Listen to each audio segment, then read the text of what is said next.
anymore. I don't even know.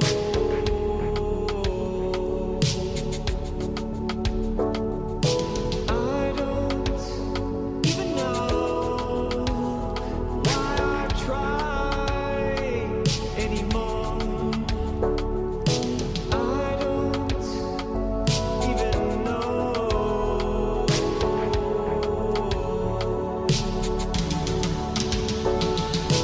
You can't replace me.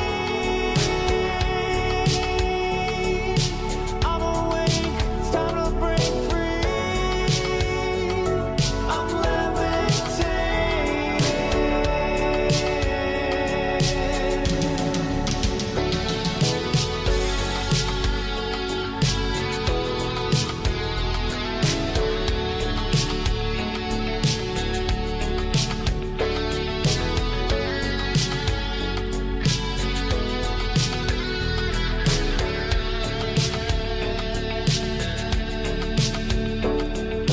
I don't even know why I try anymore. I don't even know.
Another day's been locked away inside my mind.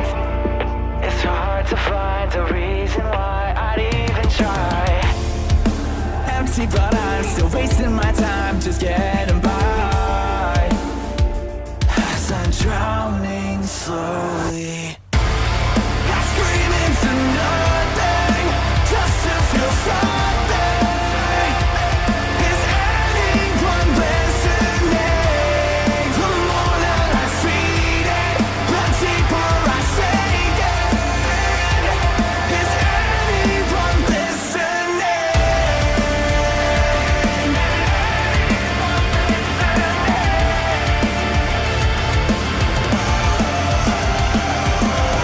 Locked up, I'm a prisoner of my mind, and I'm falling apart, pretending, believing that I know I'm not insane. Running in the direction, there's no way out, and it kills me slowly. I scream into nothing just to feel something. Is anyone listening? The more that I feed it, the deeper I sink in.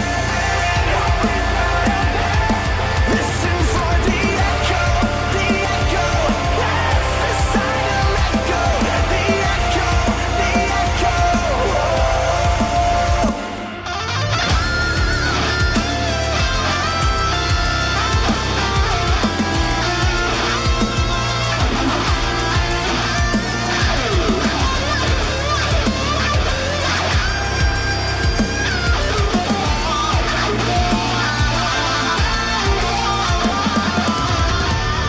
I scream into nothing just to feel something. Is anyone listening? I scream into nothing just to feel something. Is anyone listening?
is Tuesday night, ladies and gentlemen. And it's time for some TNT. We are exploding with news tonight. Now, we have a lot to talk about with you guys. We're going to talk about Cody Rhodes and the documentary. We're going to talk about Peacock raising rates on their subscription and what the documentary has to do with that. Is WWE finally going to start booking Cody Rhodes the right way, the way that he should have been booked when he made his return to WWE? Also, we're going to talk about the Wyatt Six. It was a real thing. It was a real situation. We're going to talk the overwhelming demand for WrestleMania 40 tickets already, and we're not even through SummerSlam yet. We got news on Nick Aldis. 36-year-old Nick Aldis. WWE reportedly wants to make him a producer. I knew Bruce had a vendetta against Nick Aldis, man. Come on now. Eric Young leaves WWE. You know, he was there, by the way. I'm not sure if you guys are aware. He left WWE because Vince McMahon is running creative. And we got your AEW Blood and Guts preview and predictions for tomorrow night. Should be a fantastic show. You know, because I'm a shill, right? We got to talk about AEW, man. I'm on TK's payroll. It wouldn't be an OTS without me shilling AEW. I'll tell you what, man. You know what? The one thing I do shill is cold beverages. We got our cold beverages. I just had a coffee, too, so I had hot and cold. Drew's got his coffee, I know. Or tequila, one or the other. Maybe both. Maybe he put the tequila in the coffee. We don't know. But we're going to the beer garden, and we got one question for you on this Tuesday night. What the fuck are you guys drinking? I'll see you over there.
AEW successful?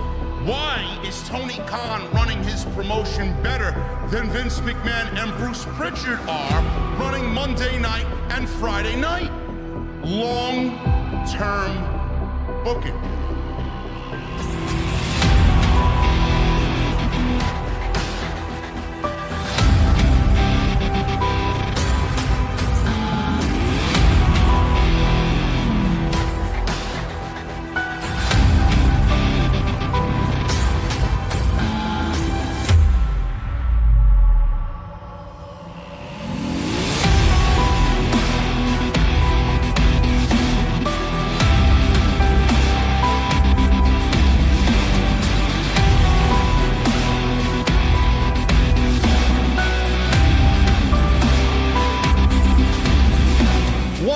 Guys, thank you so very much for joining us right here on your Tuesday nights. It is July 18th, 2023. I'm your host, JD from New York. As always, coming to you from the OTS venue right here on Tuesday Night Titans, joined by my very esteemed co-host, Andrew Baydala. What is going on, buddy? And we seem to have lost Andrew already. Oh, my goodness. Look, he left me like everybody else did. Holy shit. Something went wrong, apparently. Let me see what's going on here. Hold on, man. I lost him already, man. It's been one of those weeks. Hold on. Let's see what we got here. There he is. Let me join the stream. There he is. What happened? I don't know. Can you hear me? I hear you. I don't know what the fuck happened, man. All right. Let me, wait a minute. Why are you, I don't need to be, hold on. This is, just you. There you go. Full screen. There you go. I can hear you now. Things are better. There you go. I don't know what happened there, man. One of those funny situations. What's going on, man? What's going on, man? How are you? I'm good. Remember, I could hear the music player and I couldn't hear anything. I was like, uh-oh, we're in trouble. Yeah, it's one of those, it's one of those days, man. You know, you ever wake up and just nothing goes right? It's one of those days that I'm having. Internet connections everywhere, problems, just computer issues. I got stuck in an hour of traffic today. It's one of those days. It happens, but you want to know it's all about perspective, right? I know. I have no patience, though. From one New Yorker to the other, man, I have no patience. I mean, I'm with you. I get it. All right, man. What do you want to start off with, man? We got a lot of shit to get into here, and I don't know. You let me see. Can everybody see Drew? He keeps going out on my end. I don't know why. Everybody in the chat see Drew? I don't have the stream up, so I wouldn't know. He's showing up in the. You're showing up here. I don't know why it hasn't. I can see myself on YouTube. There you go. So You keeps going in. All right, there you go. We'll just run with it. I don't know why it keeps. I guess I have to keep it on that. I don't know. Something weird's going on. Hold on. Let me click this off and keep this on here. There seems to be an issue with StreamYard, it looks like, but you keep going in and out, and I don't really know why. Oh, technical difficulties, man. It didn't. I don't know why it did. It took you off the stream again. I have no idea what's going on here. Hey, it happens. It's live. It's live, pal. Right? Yeah. We're live, pal. Yeah. It's live, pal. All right. Whatever the saying is, we're live. We're here. Yeah. I just hope that you stay on screen and we get through this. There you go. All right, man. Like I said, we have a lot to get into tonight, and I'll leave you, being that I'm a fucking mess over here. I'll leave you to start things off, man. What do you want to talk about first here? Well, you kind of mentioned it in the opening monologue here. The Wyatt Six faction, a real thing. It seemed like the reports going around the internet are that it was going to be a real thing. It seems as if there were going to be 5 other members, including Bray Wyatt, which, I mean, all signs kind of point to that. When he came back, he being Bray, I believe it was, what pay-per-view was it? It was Extreme Rules, I think he came back. Man, I can't even remember. Extreme Rules, yeah. And he came back, and we saw all the different characters in the arena, and it kind of seemed like they were teasing Sister Abigail, and then we had an Uncle Howdy, and it just seemed like this was a real thing. So would you have liked to have seen that, JD? Or is it kind of like passe at this point? As far as the characters, no, I would not have wanted to see that as far as the characters. I think that is that's way too childish for me. I think we have been there, done that with Bray.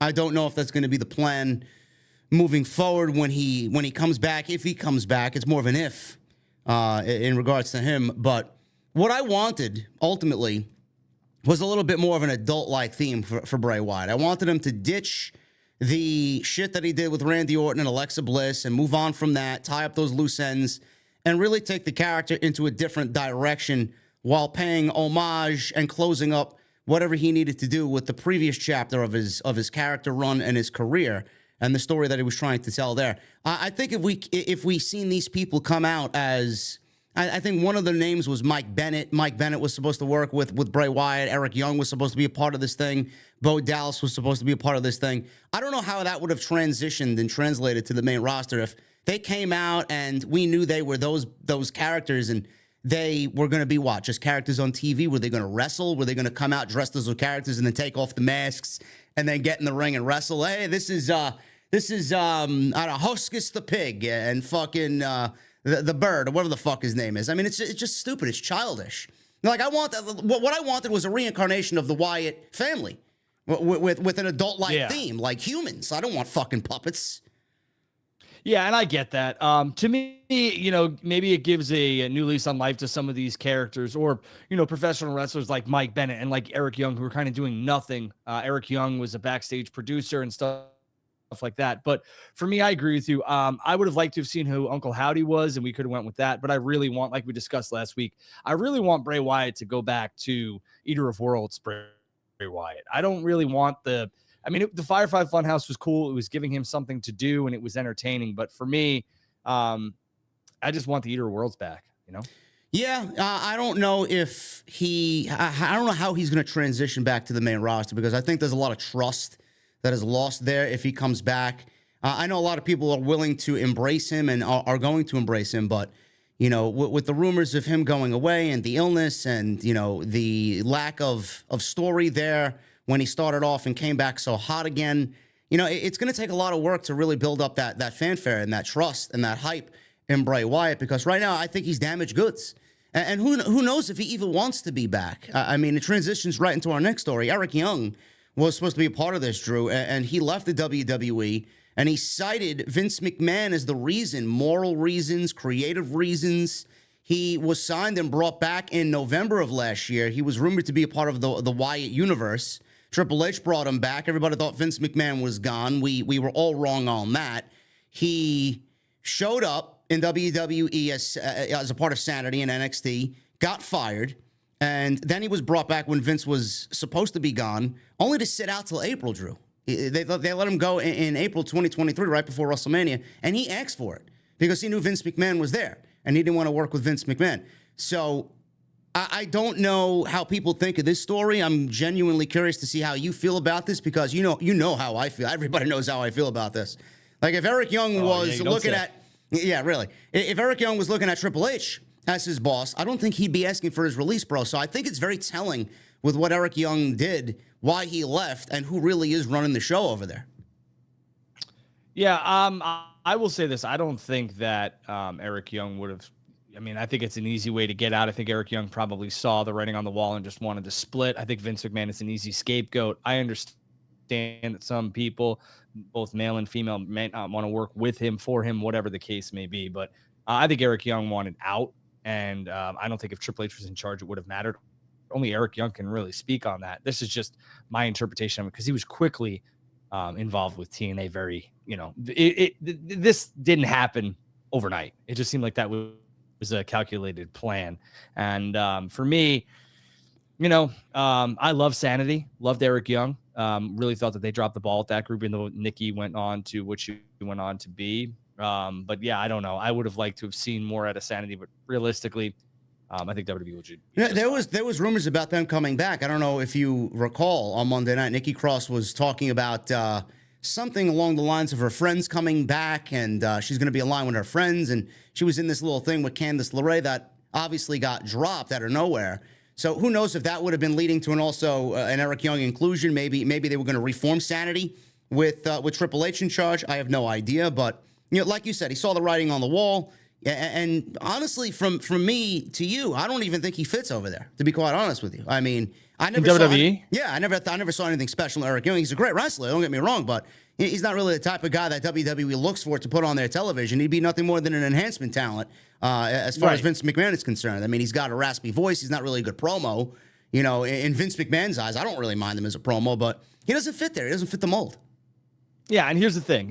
EY's back in TNA. Eric Young's back in TNA, and I think he wanted to wrestle.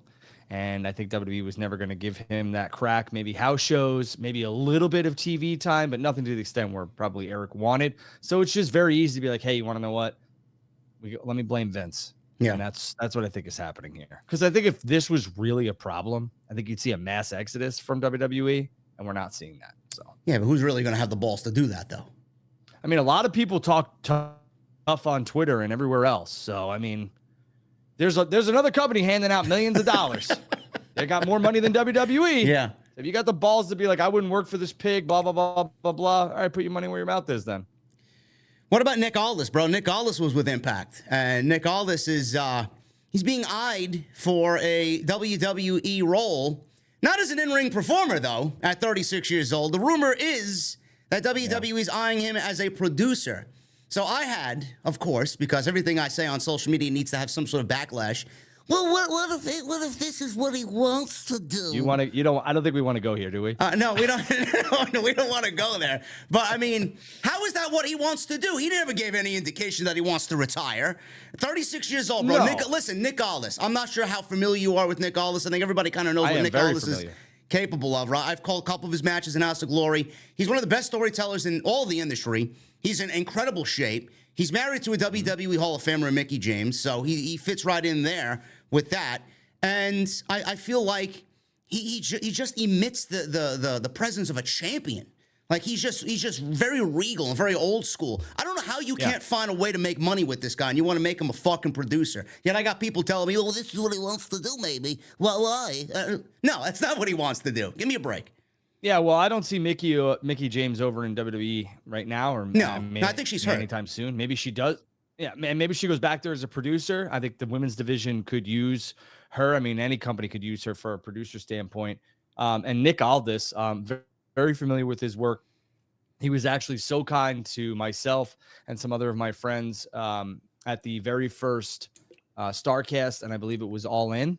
Yeah, I was there. He defended the championship against Cody Rhodes, and that's where Cody won the NWA World's Heavyweight Championship. Yep. I think Nick is a great talent and somebody who any company would be beneficial to have on their roster. Now, if 36 is old, then I guess I'm old because me and Nick are the same age. Jesus Christ, I'm 40. I'm 41. What the fuck does that make me? Right. So what I'm saying is a lot of if you go back and look, when people are saying he's 36, he's old. LA Knight's 40. Damian Priest is 40. Austin really didn't get started like hot until his late 30s. The Rock was an exception to the rule. So was Brock. So we could throw them out the window. AJ Styles is 44. Bobby Lashley's 48, right? Edge is what, 49? Yeah, and I mean, like, we could stop with that. I mean, the Kurt Angle got started late. I mean, age is just a number. Charlotte Flair's 37 years old. Right. And you want to know what? Like, Nick is in phenomenal shape, and I think that he could. The thing that his gimmick is already being used so well, in my opinion, in WWE with Gunther and Imperium. He could easily, join up with them, but realistically, like, the top dog and the leader is Gunther. Yeah. So, I mean, where does Nick fit? Is Nick a foil to Gunther? I don't think so. Is Nick going to be, he could be their manager or something? Sure. Could he be a part of Imperium? Absolutely. But realistically, does he get lost in the shuffle? He might, Yeah, it's tough. Now that you break it down, it is tough, but I mean, this is WWE. This is World Wrestling Entertainment, the biggest pro wrestling company in the world. If they can't find something to do for him, then nobody's going to find anything to do with Nick Aldis. And there is AEW, right? There's always AEW. Why isn't AEW all over this guy? I don't know. I don't know. It's a good question. I don't know. He fits. He fits perfectly there. I don't know if he has any history of backstage ego or backstage problems to a point where he wouldn't fit into that environment.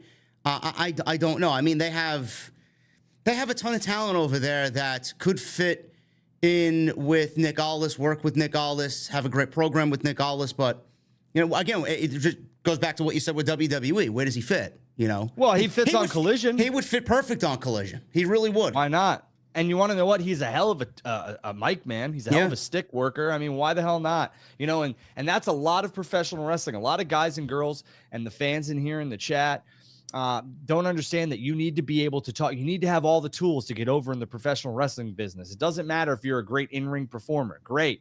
Shinsuke, fantastic wrestler, one of my favorites. But the problem is that he doesn't know a lot of English, he being Shinsuke. So it's hard for him to continuously get over in that arena. He could go to AEW and probably get over very, very well. But I just think that, Nick has all the tools. So I think maybe it's him. Maybe he doesn't want to work for AEW or WWE right now. Maybe the touring schedule is not what he wants. Maybe he wants to set his own schedule.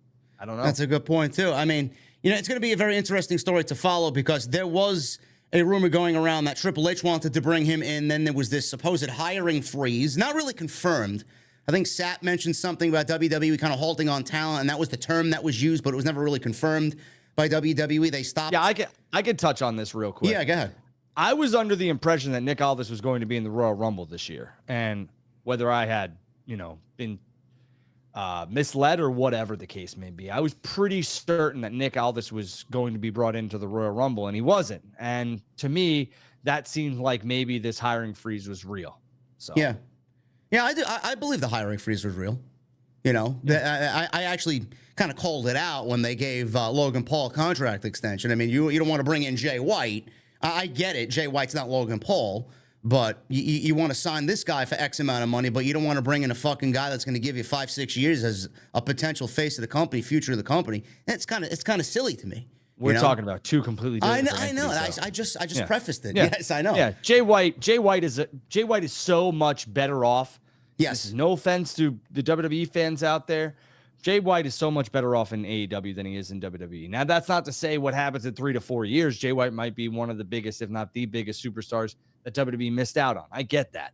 But what Jay White's doing in AEW right now with Juice Robinson on Collision, Killer. with FTR, he's absolutely killing it. And his stock is only going to rise. He is a young man. So let him do his thing and let him continue to rise through the ranks. And listen, WWE will want him more. And hopefully Jay is continuing to ascend. But normally when you have a merger or a purchase, like you mentioned, there is a hiring freeze. That's just business. Yeah. So hiring freeze, and there will be budget cuts as soon as we get closer to that looming merger with UFC and WWE. That's going to be chaotic, to say the least. So we'll see what happens when we cross that bridge. We'll talk about Jay White a little bit later because we have notes on FTR and Bullet Club Gold with that 57-minute tag team match. Did you see that shit on Saturday? Oh my God, one of the best. And I came home from a football tournament and I was wiped, and I made a tequila and I sat down and watched that, and I'm not much of like a Meltzer 5-star guy, because that's just one man's opinion.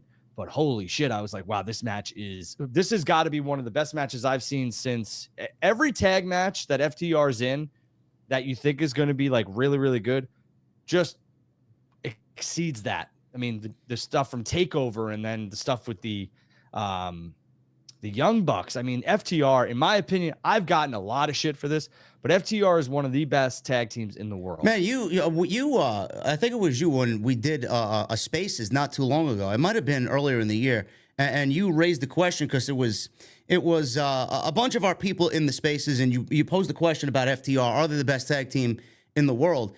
You went on to say, I think it was you said that FTR is going to go on to be the best tag team of all time.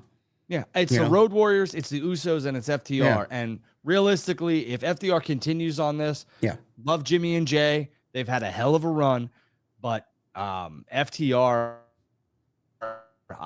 again, I said I think they're the best tag team in the world, and I think they could go on to be the best tag team to ever do it, and I stand by that. Yeah, no, I agree. There's two different types of tag teams. You got the Usos, who are much more storyline driven. You really can't compare the two right now because they're both doing completely separate things. You got the Usos doing the very, emotional storyline-driven narrative on WWE television. Then you got FTR, who I think is the best in-ring tag team in the world right now. Not to take anything away from the Usos, but right now they're operating on two completely different wavelengths, but they're headed towards the same direction. So either one, if you want to argue with me about the Usos or FTR, I'm not going to fucking sit here and say, no, you're wrong, man.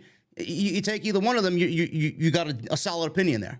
So yeah, and people were like, "What about the Dudleys and Edge of Christian?" And the Hardys, and I was like, "Listen, those tag teams all fantastic, and they had their height and everything else like that. But all of those guys, Jeff went on to become a singles champion. Edge became a singles champion.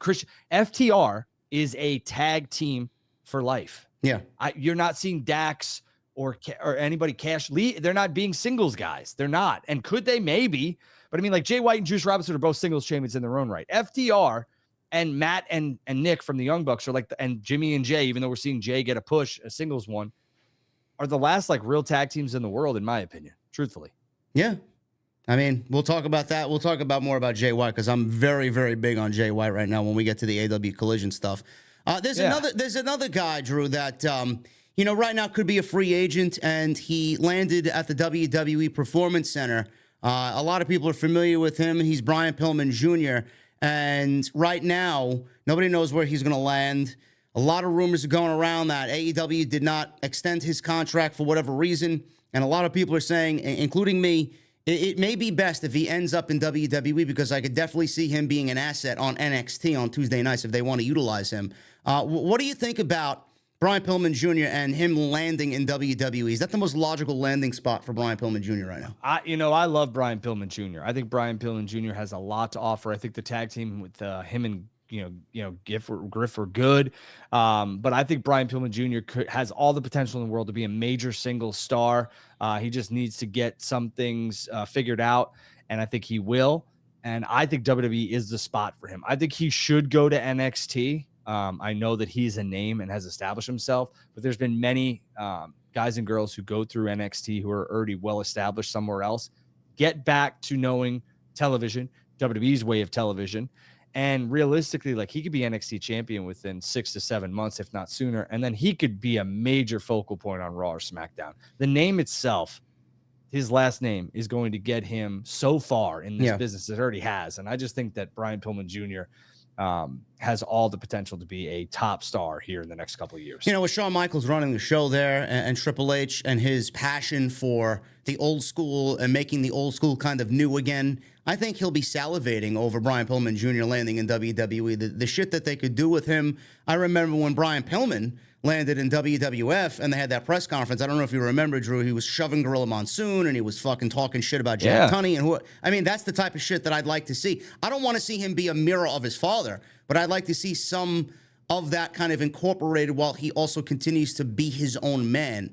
And I think Shawn Michaels and Triple H would get a kick out of that and really have a blast by bringing him on in for NXT. I think that would be the greatest thing for him. And though I thought the Varsity Blondes were a very good tag team, I just didn't think Tony Khan really went all the way with them. I don't think he really squeezed the orange and got as much juice as he could out of with Brian Pillman and that tag team. I thought they were a solid tag team, and they never got their footing.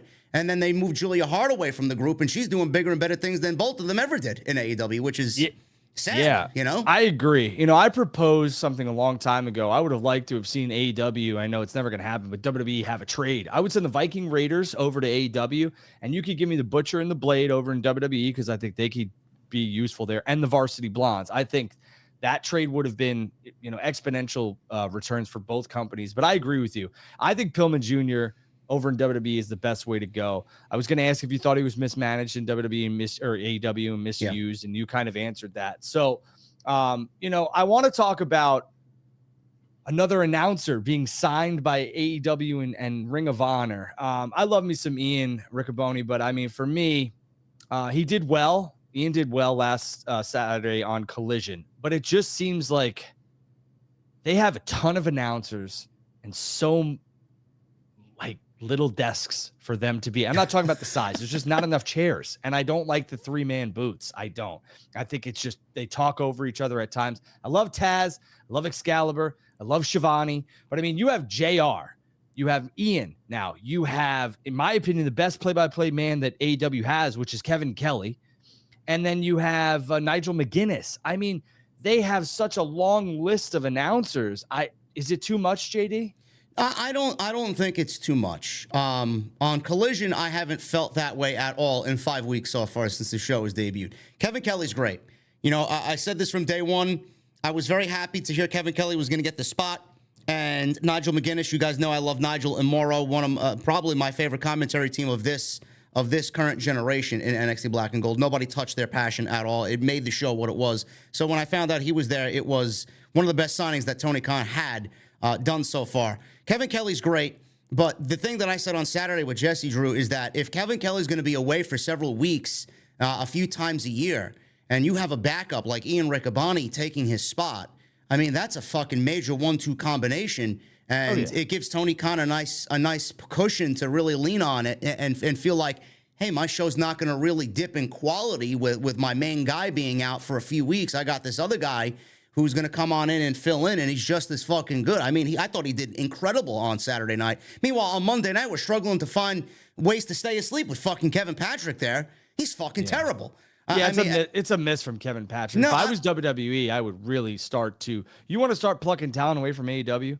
Take some of their announcers. Yes, truthfully. Absolutely. I don't know why they haven't really done that. And listen, I don't want to sit here and hate on Kevin Patrick for no reason. I'm sure he's a swell guy. I said he's probably a blast to fucking drop a couple of Guinness with. It's great. But him as a commentator, he's not doing that show any favors at all. He doesn't call the match. He doesn't call the matches. He's not charismatic. Corey Graves is always fucking trying to correct things that he's not saying and call the match when he's not. Bro, Titus O'Neil was on the show last night, and I had more of a good time listening to Titus do color than listening to Kevin Patrick.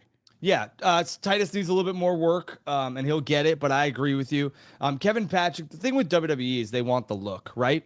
They want to be able to put you on camera and that you look a certain way. Kevin Patrick. Why did they fire Tom Phillips? Was there a reason why they fired Tom Phillips? Yeah, there was a reason. He's a pervert. Oh, is that he got ousted for that? I didn't remember that. Yeah, he's a pervert. Man, that sucks. I mean, man. He was good though. He was good. Yeah, and he had the look and everything else like that. But I mean, listen, to each their own. It's just he got ousted I guess Impact doesn't mind, huh? No, probably not. I don't know. He's talented. I don't know. To me, it's that's where WWE struggles is. Corey Graves is probably one of the best. He's so witty, so good. Michael Cole, for all the shit that he got for so many years, is so good. Yeah, he is better now than he ever was. I mean, how long has he been doing this? 25 years? He's better now than he was then. Since 97. Jesus 96, Christ. 97. I don't hate Wade. I don't hate Wade Barrett at all. No, I love Wade. But I think that if you couldn't put Wade and Kevin Patrick together because the show would be terrible. No. But, it's Corey and Cole leading their respective shows. But, man, could you imagine Kevin Kelly on Monday Night Raw? And I know Kevin might not look like a zillion bucks or what WWE wants, but neither did Jim Ross. And, boy, can he call a goddamn match. So maybe we should ease off the Ken doll look and get somebody who can call a match. That's what I wish that they'd do. It just pains me to listen to Monday Night. But back to your original question, Ian Riccaboni I thought did fantastic. I don't think that's a problem for Tony Khan. Does he have too many commentators? Sure. But the more there is, the less you're going to have to fill in those gaps. And I honestly feel, this is just from my perspective, those gaps, Drew, are some of the most important gaps that you need to fill during a pro wrestling show. This is why I was so heavily invested. Who's Tony Khan going to get for Saturday night? It needs to be someone that's going to be, pro wrestling, ridden and fucking just call the match and just give me that vibe. And he got it. But on Dynamite, I feel like they have too many. Tony Schiavone. I don't like the three-man boots either. Tony Schiavone. Taz is great. Love Taz. Excalibur. It is what it is. I'm not the biggest Excalibur fan. They got Jim Ross and whoever else they put on there. Guest Brian and Jericho and Punk and whoever else they want to bring out there. Too much. I feel like the two-man boots I think they really wanted Jericho and Danielson to kind of maybe, and even Paul White to do some commentary, and it just didn't pan out. Mark Henry too. But they have a ton. And realistically, like I said, the biggest gap and the biggest hole that WWE is trying to fill is the one that you are seeing right now, and that's Pat McAfee. And McAfee is just so busy with everything he's doing, but he was so good, so quick, that they miss him. They truly do. Do you think McAfee? I think I probably know the answer to this. It's kind of silly of me to even ask. McAfee and Cole better than Cole and Barrett. You prefer? Oh, 100%. Yeah. The only thing that was even close to that, in my opinion, was Cole and Taz in the very early years of SmackDown. And I truly, I don't. People are gonna be like, "Are you nuts?" I liked Cole and Triple H for that one night that we got it. Yeah, I did. Yeah, that was But fun. Triple H he's never gonna do that again. Just like Vince, you'll never see Vince McMahon behind the desk. But if I'm WWE, I go after Kevin Kelly. I try and bring Taz back as soon as they try and sign his son. Yep. I know Taz doesn't, that this is something that we could go on record and saying that's real. Taz and Mick Foley hated being produced audio-wise, commentary-wise by Vince McMahon. So maybe that, Vince isn't in Gorilla, so maybe that's a selling point now. But no, I miss McAfee on SmackDown. I miss McAfee on the pay-per-views, Yeah, I do. It looks like Miz may be starting a feud with him. We'll talk about that when we get to the Monday Night Raw thing. I didn't really pinpoint that until someone brought it to my attention today. Miz and McAfee. I don't know if how mad are you? Well, I won't say mad, but I want to get to our next point here. How mad are you about AEW with banning several spots and now some things need to be approved by management? Because this would signal, and I put a tweet out this, and I really wanted your take on it. This signifies that, hey, we're getting this TV deal, and they want to make sure that they could get some investors and some money and some commercialization from the product so they can get more money, generate more revenue. So they want to make it appealing to a ton of demographics. Is that going to dull this product down? that of AEW's, JD.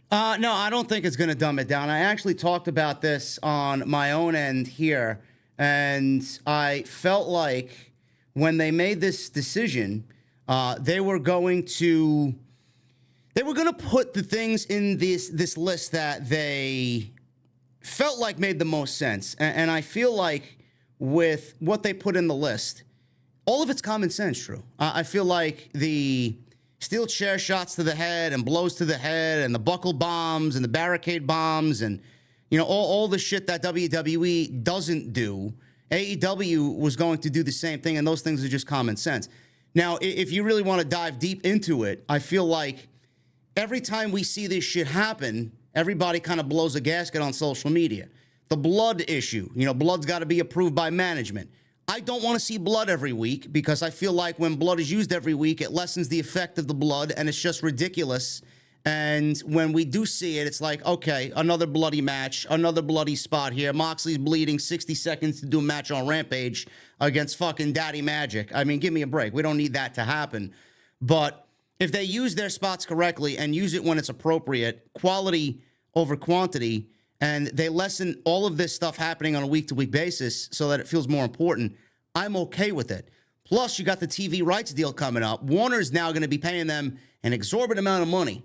So that means that they're going to have their hands in the cookie jar a little bit more often, and what they say goes if they're paying that amount of money to Tony Khan. The one thing I do hope, and Tony Khan did allude to this on the Blood and Guts conference call today, he said that nothing is going to drastically change. Everything is going to remain the same. Everything just needs to be approved by management. And the one thing, Drew, I was worried about is that the integrity of AEW needs to remain the same because you do not want to alienate any part of this fan base because, you know, the people already looking at, oh, they're dropping ratings and, you know, they're not gaining a new audience and they're not making new fans. Do not alienate the product by changing shit up and making it into a WWE light because then that's when you're going to run into a few problems. I will say this. I respect Tony Khan and his answer, but I respectfully think that he might be full of shit. I'm not going to say what I'm going to say. In what way? I don't think that they're going to compromise their product, but I do believe they being AEW is going to have to make some changes like we've all talked about.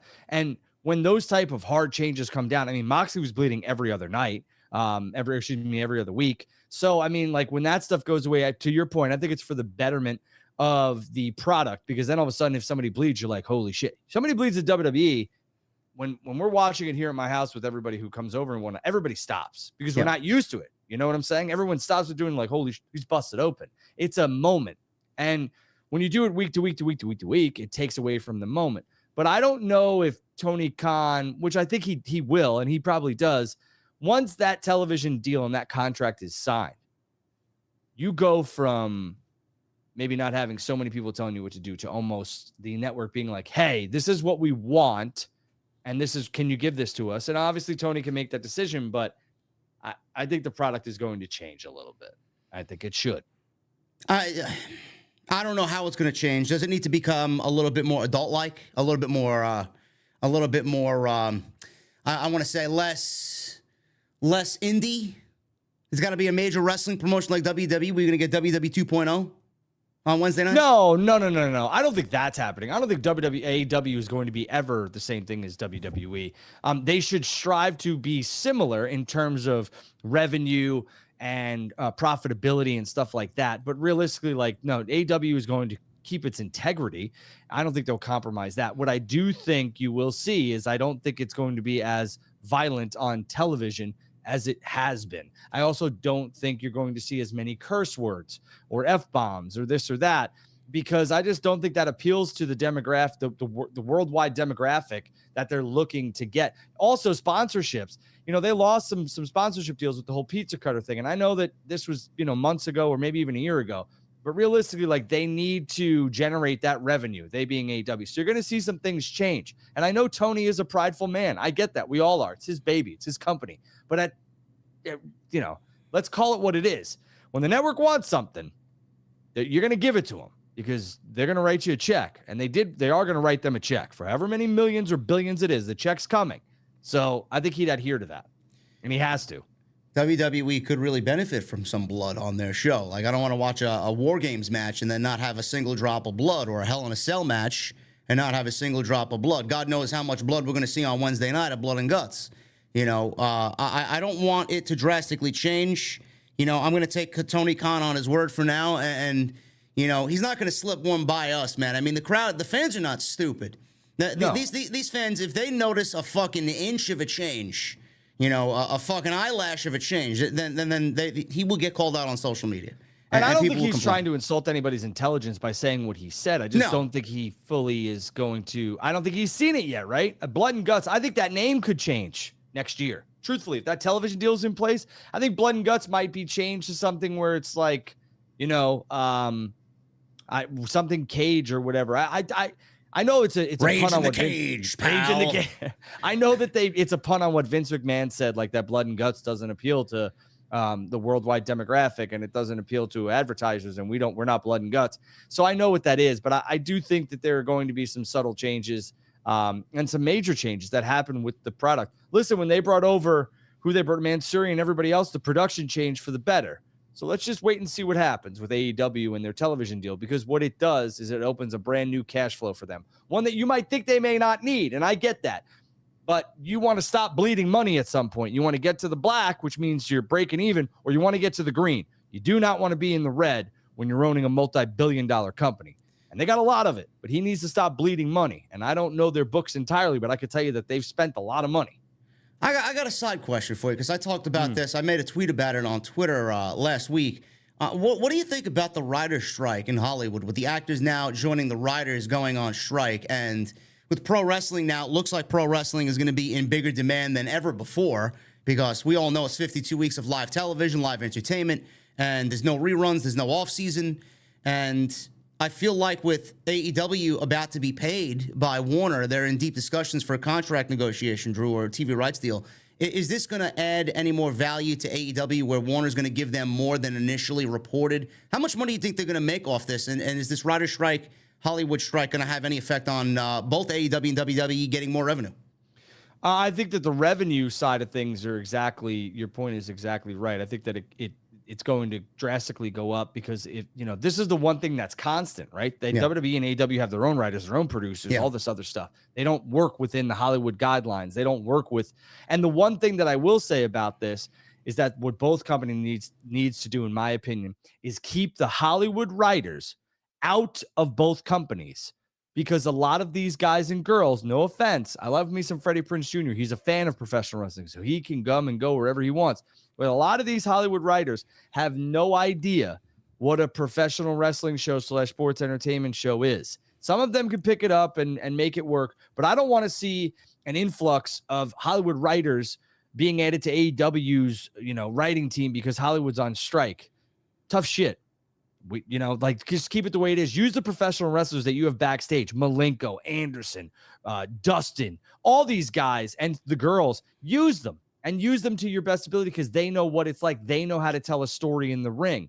I will say that the writer's strike now that you brought this up, Hollywood writer's strike and everything else, I think now more than ever that Dwayne "The Rock" Johnson might be looking hard at returning to WWE, because that man does not like to sit on his hands, and he wants to make money. Well, apparently he's got a bad rep lately. I don't know what the fuck happened there with The Rock. I mean, he's looking for any good. The last thing that I read was yesterday. He's looking for any good publicity that he could find, and now that he's not going to have any work in Hollywood, WWE may be trying to fit him into plans. But I know Grayson Waller called him out. But why would he come back to WWE television to do something with Grayson Waller when he's got a shoe-in with Roman? I don't think that happens. I think, Grayson could use a rub where Rock comes out and Rock bottoms him and then just splits. Yeah. And then we don't see him for a couple of months.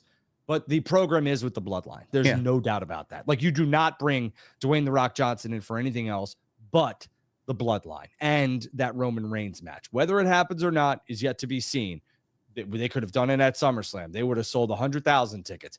I don't think they should do it at WrestleMania, because we all know where they should go for WrestleMania. Whether they do it or not is up to them. But I don't think that Grayson Waller and The Rock have a match. That would be, in my opinion, that's a waste. No offense to Grayson and Dwayne, but no thanks. You want to see that? No, I don't want to see that at all. I don't even want to see him versus Cena or Edge. I mean, I just want him to do his own thing, but I get what they're doing with him. We could see Rock, we could see Batista, we could see John Cena all back by some point towards the end of the year. Maybe they're all in the Royal Rumble for all we know. Who knows? Maybe they're all at WrestleMania and get WrestleMania matches. Who knows how long this Hollywood strike's going to be? You know? I think Batista is probably better served to just, kind of stay where he's at. I don't think he has anything left to prove in WWE. And listen, I don't think Dave's on his way back. I mean, he could make a one-off appearance or something like that. He's got to be in the Hall of Fame at least. Yeah, absolutely. I think I'm surprised he didn't go in Hollywood, but I think he had some prior commitments. He being Dave Batista, so I get it. But who knows? Speaking of legends, right? We'll go a little bit to, we were talking about The Rock and Batista. No offense to Trish, but I mean, we're talking about some different levels here. Trish wants a cage match before she calls it quits. My opinion on this, JD, and I want yours. This feud with Becky had my attention. They had the match at Night of Champions, right? And now I'm just like, meh, I don't care for it. I really don't. So should they do this cage match at SummerSlam and add a little flair, no pun intended, to this match, some juice to it? Because I just don't care for another singles match. Do you? No, I don't care for a cage match. A cage match is not going to ignite anything. I think these two are the worst thing about Monday Night Raw. I think this feud is probably the worst feud in WWE right now. It is not drawing a dime. It's not generating any interest. I feel bad for Zoe. Zoe's hanging on by a thread here. Everybody thought, let's pair Zoe with Trish. This is going to be a great thing. And that's what I initially thought. It's not doing anything for her. It's better with her being with Trish than without, because God knows where she would be if she wasn't a part of this. This is better than Ronda and Shayna, though, right? No, because I enjoy Shayna more than both Becky and Trish, to be honest with you. But no, man, a cage match is not going to do anything. A match one-on-one is not going to do anything. You know what I would have did, and I told you this a few weeks back I think it was on episode 1 or episode 2. I would have brought in Lita to do Lita and Becky versus Trish and Zoe at SummerSlam and blow this shit off, and then goodbye. Yeah. That's what I would have did, because Lita was attacked. We never got really any closure on that. Lita does not want to seek revenge, but here we are with just Becky and Trish, and it's going to be another match. What is this, the third match? Nobody cares. Yeah, and that's the thing. Like I said, they had my attention at Night of Champions, and I thought that they went to that singles match very quickly, and we had a schmozz finish. I get it. But for me, I don't really need to see another singles match. I don't. No, I don't know what they're doing. They're trying to make it feel important and more important than it really is, but WWE's got this thing, man. If Becky isn't in a title match or Charlotte's not in a title match, they bring in Lita and they bring in a Trish and they try and make them bigger than the championship. This right now is bigger than whatever Rhea Ripley's doing with the women's championship, and it's kind of fucked up. I don't think that's right. I think the Rhea Raquel feud is just getting started, and that has my attention. It does. It really does have my attention, because the Becky and Trish stuff, although, like I said, started off where I was like, I want to see this. I'm kind of like, I've seen it already. Either add something or it's a miss for me. Yeah. Yeah, it's got my attention too, the Rhea Raquel stuff, because of their feud in NXT. I mean, they were I think that was Rhea's last match in NXT with Raquel. So they got a little bit of a history there, and we'll get to that too. I just don't really care for this Becky and Trish shit. But a steel cage match, it's funny you bring up a steel cage match. I don't want to see them in a steel cage match, but is a steel cage match possible for Brock and Cody? Because there is a stipulation coming, and he did mention hard times on Monday Night Raw, unless that means something else. I mean, do you see them being in a steel cage match so Brock can't run away? I think that match, the Cody and Brock, again, is something that needs a stipulation, whether it's I know Cody was, and the rumor was that he was asking for a dog collar match, which was quickly nixed by WWE. And realistically, if they did that, people would be like, "Oh, you're just ripping off of AEW." That's fucking lame, dude. I'm not thinking that. I mean, well, why do they move away from something that could really benefit the fucking feud when right now it has nothing? How about a street fight? I mean, you want to know what? The other thing that I will say that you were starting to pick up a little bit with, which I thought that maybe Shayna and Ronda would go to, is like a fight pit match, right? That's what I would want. That's what I've been saying. Like, let's do that in a fight pit match. I said that last night. Well, what if you got Cody and Brock in one of those? And then I thought to myself, I was like, so I made that suggestion. I thought to myself, there's no way that Brock Lesnar can lose that match, because Cody is not a fighter. I know he's an amateur wrestler. He's done that stuff before, but we're talking about a former UFC heavyweight champion. And then Cody Rhodes. And no offense to Cody, huge fan. Love what he does. But that match just screams that Brock's got to go over. So you don't do that. So where do they go? I don't mind a cage match. No disqualification. Submission match, maybe. But I would rather see, their finishes are really, besides Brock, are not submissions. So I'd rather see that, like street fight, falls count anywhere, or some people were calling for a Texas bull rope match, which is basically a dog collar match, but you're tied at the wrist. Hey, assholes, they're in Detroit. What does that mean? They're not going to call it a Texas bull rope match in Detroit. The fuck is wrong with y'all? That's what I was seeing on Twitter, man. Texas bull rope match. Why can't we do a dog collar match? What's the big deal about a dog collar match? Too much blood? Cody Rhodes versus Brock Lesnar, deep in the heart of Texas, bull rope match, live from Detroit, Michigan. You fucking moron. I don't know, man. What's wrong with the dog collar match? Why was that next? I just think that WWE looks at that as too violent. And I also think that probably AEW really revitalized that match. So maybe they just don't want... I mean, you don't see AEW doing Hell in the Cells. So no, I mean... Listen, it could have benefited having a dog collar match tagged on with the stipulation, but, we'll see. We got 3 weeks for a stipulation. There is a stipulation coming, the last that I heard and read on social media, so we will see what happens. How about a Caribbean strap match? Yeah, sure. Carlito Cool was supposed to be back on SmackDown. That didn't happen. Yeah, well, you sons of bitches all over social media told me that Carlito was re-debuting or coming back at the Garden. That show came and went. And boy, if they pulled him out of that show, if they trotted him out, nobody would be talking about it. No offense, Carlito. Well, that's the reason why they didn't debut him, but he's coming. Yeah. With his apple, he's coming. I'm going to go with Cody and Brock in a Detroit street fight or something. Oh, God, it's so lame, bro. Oh, street fight. Oh, no DQ. Like, how many? Something new, please. Cody's coming out in a brand new Mustang or a Bronco, a tricked out Bronco or something. I just got one of those. And you know what, bro? We still haven't gotten an explanation. You keep asking for this. We haven't gotten one. I'm going to keep asking. The fucked up thing is, man, this is not even, this shit sucks, okay? I'm just going to flat out say this shit sucks. I don't give a shit who's listening to me, man. It sucks. Cody is not benefiting from this at all, even though WWE and Vince thinks he is. My question to you is, this is the most important thing that nobody is asking. It's not what happens here with Brock. It's what happens after SummerSlam. I'm looking for the Raw after SummerSlam. What does Cody do after SummerSlam, bro, where they take him to the next level? And this is going to go right into our next talking point, because the documentary's coming out on July 31st. Timing, you said it on Twitter, man. Timing is everything. This is going to be the start of Cody's ascent, I know. But what does he do after SummerSlam? That is the most important thing that people should really be asking, and nobody knows right now. And it's going to be death or fucking heaven for Cody Rhodes at the end of this entire build. It really is. Well, there's a couple things that they could do, right? They could jump immediately into Cody versus Seth for that World Heavyweight Championship. Finish the story, but that's not the title. Well, that's not the title, though. So Cody could win that, and then he could head over and have that match at Survivor Series, champion versus Roman. I don't think that's the way to go, truthfully. So to your point, what did they do? I'm not quite sure what Cody does. Does Cody get into a feud with Gunther? Does Cody get into a feud with a returning Randy Orton? I think there's so many things, but to your original point, the documentary, they just had a world premiere tonight in Atlanta, Georgia. And I think that Cody's ascension, his rise, is back on. And I think that WWE let this simmer after Mania to see just, all right, is this going to continue? And man, did it continue. The ovations kept getting louder and louder and louder. And I know everyone's like, oh, last night was his hometown. If you go back and watch, Cody is getting ovation after ovation after ovation. He's still over. And while we might not like the third installment of him versus Lesnar, Cody versus Lesnar, and I know people are like, hey, stop talking about what your kid likes. I hate to tell you, but WWE does not cater to myself, JD, and the other 35 to 50-year-olds that are in here. They don't.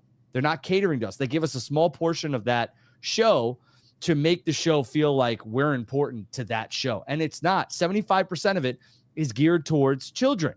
So I don't know what they do. I think the trajectory and the destination for Cody is Roman at 40. So wait a minute. So after WrestleMania, this is the way I saw it, and I tweeted this out yesterday because I seen the teaser for the documentary. I'm very excited about it. Listen, for all the complaining that I've done about this, I'm a Cody mark. I love Cody. Mm-hmm. I think he's exactly what I want out of a pro wrestler. Story, and just emotion. That's what Cody Rhodes is. So Cody and Roman was a test? What was Cody and Roman then for him to ultimately drop off? Because you mentioned crowd reactions and ticket sales, house shows. I mean, everywhere they go, they're fucking sold out. I mean, they had 13,000 people. Yeah, it's Cody's hometown, but, Cody's a large part of the ticket sales, the merchandise, how hot WWE is now. I'm not stupid. I get it. But that does not translate to what he's doing on TV, Drew. I think what he's doing on TV right now it's mid. I don't know any other Brock terminology. Lesnar is mid? No, the feud. I mean, the momentum, the story, the feud, the emotion. There's nothing there. There's nothing substantial for me there. I get it. I get it's Brock Lesnar. But to me, it's just middle of the road garbage. It doesn't. What he's doing ticket sales wise or revenue wise is not really equating to what he's doing on TV. I feel like he's less than coming out of WrestleMania. So I'm asking you, is what he did at WrestleMania with Roman a test? And this was the ultimate test to build him back up and build him in Vince's image. And now he's the guy with the documentary coming out? And now they're going to move him up? No, I think you bastards just never everyone's always like, oh, no long-term booking for WWE. And it's because of this conversation that we have over and over and over again with Cody. Why didn't he win the world championship? Because he didn't.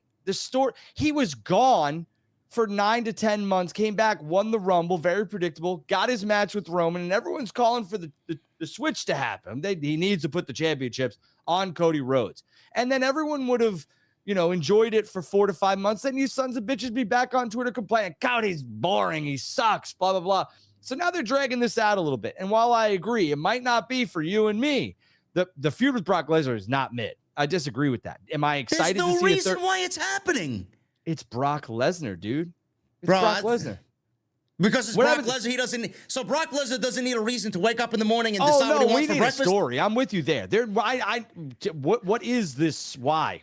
Is Heyman behind this to keep Cody off the warpath of something. Roman? We need something. Yes. Sure. Give me something. And I think you might get that. Let's if they don't, I mean, Cody's alluded to it a couple times now. And he talked about hard times in his promo last week, which I thought was very interesting. It's a little like inside to like, hey, I'm going through my hard times just like my dad did, but I'm actually going to finish this son of a bitch, which I think we get. But to your point, I mean, if he goes Brock and then he goes Randy maybe, or maybe, you get Cody versus Cena. Cody wants it. Could that happen at Survivor Series in Chicago? I don't know. Could it? We'll have to wait and see. I'm not sure. But what I'm saying is that I think Cody is not going to have some middle of the road matches here on his way towards WrestleMania 40. And I do believe that we are headed towards Cody and Roman at WrestleMania 40. And I think because Cody has also talked about, there's some things that the documentary is going to show you guys and girls. Cody has said that Philadelphia is one of those towns that he feels like he's a son from, which is interesting that WrestleMania 40 is going to be there and they're probably going to head that route. So this documentary is going to pave the fucking path for him to WrestleMania. They waited on this, and like you said, timing is everything. They waited for this. Dude, it's 5 days before SummerSlam. This is the starting point for his ascent to WrestleMania, this documentary. Right, and the thing is that WWE does nothing without a purpose. Yes. Nothing. I mean, they could have dropped this the day. This is their bread and butter. This is what they excel at best. This shit. And they could have dropped this a day after WrestleMania, and they didn't. They could have also, again, I'll ask you this question. Peacock's raising their prices now, and they have 20 million subscribers. A lot of that was because of the FIFA World Cup. I get that. But this is the time to do it. You have all these wrestling fans who are going to want to watch this Cody Rhodes documentary because and even the AEW loyalists are going to be like, well, that was our guy. I really want to see that. Yeah. And SummerSlam. So they're going to cash in. But, and we'll talk about the Peacock. I want your thoughts on that. Raising his prices. Is it smart? Is it the right time? But yeah, the Cody Rhodes, the documentary is going to tell you exactly what and where the WWE wants to go and what to do with this man. And it's coming. I mean, you saw the teaser, right? Kevin Owens said, how many people do you know that Vince McMahon flew to his house to get back? Because I could name 2 and that's it. Who are those 2? Austin, and I believe the other one that he probably flew to. Bret Hart. I think it was Bret, and I think it was. I think he's done it with Hogan as well. So maybe 3. See that part of the whole teaser was like that surprised me because I didn't think that was going to happen with Vince flying to Cody's house. Like I thought, the fucking AEW WWE thing that was going on in my mind was like, yeah, they want Cody and they want Cody because it takes Cody away from AEW, and they slayed one of their EVPs. Now they're going to have one of their fucking EVPs on Nick Khan's fucking mantle above the fireplace. I didn't think it was that big of a deal. I thought it was like, yeah, we seen what you done. We're going to bring you back. We're going to pay you. We want you. We want to build you up. And that was it. I didn't think Vince was going to treat this like a fucking mega deal where he's going to go to Cody's home. That surprised me. And again, I've seen the majority of the documentary, so I'll tell you this much. Vince McMahon told Cody Rhodes, because Cody said it to Vince, he said, I really don't want to compromise who I am. And Vince said to him, again, from what the documentary and some other things that I've been given, I wouldn't be here if I wanted to change who you are. I want the American Nightmare. And I think the one thing that they had a disagreement on was the royalty fees, the rights fees to Cody's song, which is done by the band. Is it Down? I don't remember who it is, so I'm going to butcher it. Who's the band that does his theme song? Downstate? Downstraight or something like that? Something like that, yeah. And that was the big disagreement. And Cody did say, you won't get me without the theme song. What a smart move that was. But Vince McMahon told Cody, I'm buying listen, I don't want to cut you off. That was probably the smartest move that he made. Keeping 100%. that theme. 100%. I can't wait to see that part, because that's the part that really interests me the most. Like, and that was the talking point from day one when Cody, even before Cody debuted at WrestleMania against Seth Rollins, he came in as what we saw of him last on AEW television. Is this documentary going to open up a lot of people and present WWE in a way where they have to now, with the next one, follow the same path that they did with Cody? Meaning, if they want an MJF, or if they want a Kenny Omega, or somebody on that level, and Vince and Triple H and whomever is going to start talking about them and bringing them on into WWE, is this going to be a norm now moving forward, where they wanted Cody as Cody, the American Nightmare? I'm not jeopardizing who I am. I want to be here, but I need to be me. Is that going to be something that they're going to do now with everybody else? Because, that's the way it's got to be, in my honest opinion. If WWE wants to really strive for the future and build towards the future, they can't be changing shit that's not broken. And Cody was not broken. Cody was a rebuilt man. You can't change everything that he built for 7 years. And I'm going to say the same thing about all those other guys potentially going to come over here. You can't change what they're doing. You can't see an MJF changed in WWE, man. We got to get MJF the way he is now. So is that going to change moving forward? I will say that I think the days of taking Stunning Steve and putting him into Stone Cold Steve Austin are probably dead. Yeah. I also think, taking Diesel from Vinny Vegas, those days are long gone. I think Vince McMahon saw what the American Nightmare was. And first of all, Vince McMahon loves Americana. So, that was a win from the jump. But Vince McMahon saw that Cody Rhodes' character was buying that character. He was buying the man behind the character. And he says that this is what I want. I want the American Nightmare. I'm not trying to, repackage you. And in terms of an MJF, I think, again, it's going to be situational. Ricky Starks might come in if he does jump ship and maybe get a different, package, a fresh coat of paint. Yeah, probably. But I don't think they're going to compromise everything, because why try and change what's working? We could do it better over here. And WWE showed that with the American Nightmare and Cody Rhodes, because no offense to AEW, he was, he ascended to high levels there, but WWE's taking it I would totally get, if I'm WWE, I would totally get my rocks off, bro. If I'm looking at someone like Cody and taking him from what he was in AEW, exactly how he is, and doing it better and throwing it in AEW's face, I'm taking everybody else that I want from AEW, doing it better over here and throwing it in their face. Hey, we're doing it better over here, man. That's the shit that I would get off on if I'm Vince McMahon, honestly. We're doing it better. Fuck you guys, I think one of the factors, too, I don't think they'll ever admit this, them being WWE, is that WWE wanted to put one of the bullets in the back of an EVP from AEW's head. And that happened. It happened. Now, could you imagine they get the Young Bucks too, WWE? I don't think they compromise who they are either. No. I think they let them come. Same thing with Omega. Kenny might not be the cleaner, might probably be doing Tiger Driver 91s and shit like that. Yeah. But Kenny's going to be Kenny if he does come over to WWE. So, what do you think of the Peacock ticket price? Not ticket prices. We'll talk about the WrestleMania ticket prices and WrestleMania travel packages. But the Peacock raising its price, Peacock Network raising its price from, I think it's $5.99 now from $4.99 or $6.99, I think, something like that. And the premium is $11.99. Because I'm paying for the premium at $9.99. It's going to be $11.99. I don't really care because I use it. I do watch movies from time to time on there. He's rich, folks. No, hardly. But I mean, everything that we do WWE related content wise is on there. We watch all the premium live events on there. So is it smart for them to do it now, especially with the Hollywood strike and the actors going on strike and the writers going on strike? A lot of these streaming services are bleeding money. It's not an easy upkeep to keep these streaming services running. So they're bleeding money. But what does this mean for WWE? Are they trying to suck all the juice out of the WWE thing and then WWE move on to something like ESPN with UFC? Well, and I think that's part of it, right? So your initial question is, do you think it's smart to raise the ticket prices, the subscription prices? Premium's going from $4 to $5.99.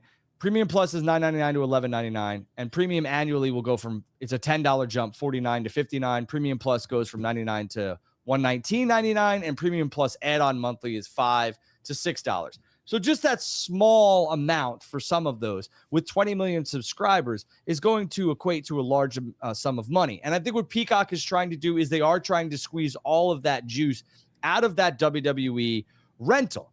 This is a rental. Peacock rented the library and got the PLEs, okay?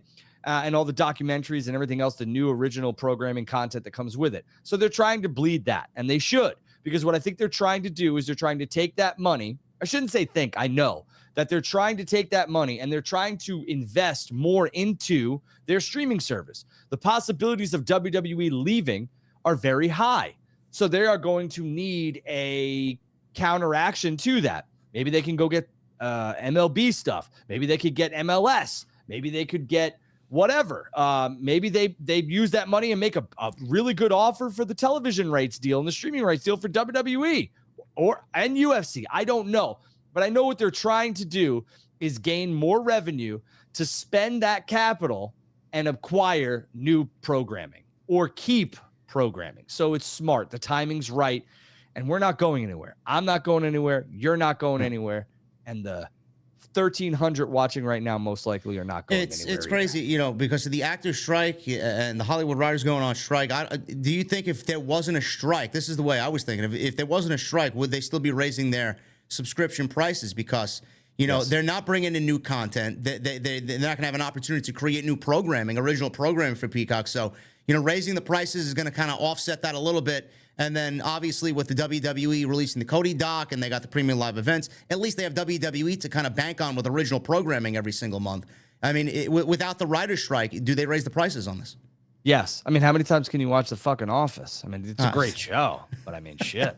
Or Seinfeld or fucking Third Rock from the Sun, whatever the fuck is on there. I don't know. And I'm just saying, like, the movies are great when you don't want to, Listen, man, I've sat down and watched some fucking binge seasons of Saved by the Bell, man. It's fucking great shit, Yeah, and I think Fresh Prince moved over to HBO or Max now. Yeah. So, I mean, like, all that stuff, I think they'll be in the content acquisition mode, and I think it's smart. They're gearing up for what eventually is coming in 2025, which is the massive bidding war for WWE's content. And maybe they try and acquire some NFL streaming rights or something to that effect. I mean, look what YouTube, the platform we're on right now, shout out to YouTube, they acquired NFL Sunday Ticket. Remember when you assholes on Twitter told me I was nuts? They spent all that money to acquire Sunday Ticket for the NFL streaming rights. Mm-hmm. It's a good deal. Yeah. Listen, man, well, I'll be paying it regardless. I know that is $5.99 for the ads version and $11.99 for the ads-free version. So, have at it. Whatever you guys are going to do, it's going to go up. So don't be surprised when you see that price hike in about a month. And the comments here, they're raising it $2. I always like to take a comment or two. Yeah, do $2 times 20 million. Hi. It's a lot, dude. It is a lot, man. It is a lot of money. A lot of people don't think that way, It is a lot of money. What if we charge you guys $6 to get in this sucker? Do 16 times 1,300. Yeah. I mean, think about that for a second. I mean, listen, $2, it's not a lot for me. You probably find that in your couch cushions. You spend $9 on your Starbucks or your Caribou or your Dunkin' Donuts. I went to Starbucks. I'm in Atlantic City right now. I went to Starbucks at the fucking Hard Rock, bro. I bought a grande cold brew. You know how much I spent? $7.90 on a fucking grande in the casino, bro. I'm like, what am I doing, bro? That's why this internet shit, number one. Number two, Stop spending your money on coffee. I'm a fucking guppy, man. What the fuck? What do they call me? What does Jesse call me? A fucking coffee shill or bougie? I'm bougie, bro. I drink my Starbucks. Listen, I'm sorry, man. I hear you. I like a double espresso and a cup of hot water, and I make my own Americano. It's a menu hack for you. You don't need to buy the Americano. The hot water is free no matter where you go. No matter where you go, it's free. The coffee places will not charge you for a cup of hot water. And get yourself a double espresso. Dump half that hot water in it. Good to go. There you go. I like myself a good Americano, too. Listen, man, you're the ticket guy, so you know more than I do about this. WrestleMania travel packages, man. Talk to us about how these WrestleMania travel packages are flying right now, high prices. I'd love to listen, man. I've said this to my team and people that I'm close with. I'd love to go to a WrestleMania. I've always said I'm not gonna go to a WrestleMania because I just don't feel like it's worth it. A lot of people are like, you got to go to at least one, man. If I'm going to go to one, I got to sit fucking ringside, front row. I've seen the ticket prices for these things, man. I'm like, Jesus Christ, I could take myself to a fucking beautiful, extraordinary, lavish vacation. I got to sit front row. It's got to be, man. These are flying off the shelves, man. High prices. What the hell's going on with these things? So I want to ask you a question. You've never been to a WrestleMania? Never. Wow. I'll be here in Atlantic City for next year's WrestleMania 40. We're gonna be doing something because it's only a 45-minute drive up the AC Expressway. But we are going to be at WrestleMania next year. Oh, well, the TNT live somewhere. That's right, and we'll have a live show in Philly or the surrounding areas. Absolutely. But listen, the travel packages are one thing. They always sell very, very well because it appeals to a certain demographic. It appeals to shout out to Kerry and Superfan Smiles and those type of guys. They spend the money because they want to be in the front row, just like JD just said, at every WrestleMania on the hard cam, and they spend the $27,000 to $30,000 to $35,000 to sit there. What are those guys doing for a living, bro? That they're doing that every show? I will not disclose that because that's personal information. But I will say that obviously that's a certain demographic. They all fall in. Those guys fall into it, and good for them. Even if I fell into that demographic, which I will not disclose whether I do or not, you will not catch me dead spending $30,000 to sit front row at WrestleMania. I have been second row. I've been fifth row. I get it. Maybe if I was like a bajillionaire, maybe, but I just won't do it. I'd rather buy a car or take my wife on a 30-day vacation to Bali for $35,000. Yeah. That's wild. But again, or maybe put a pool in my backyard. Yeah.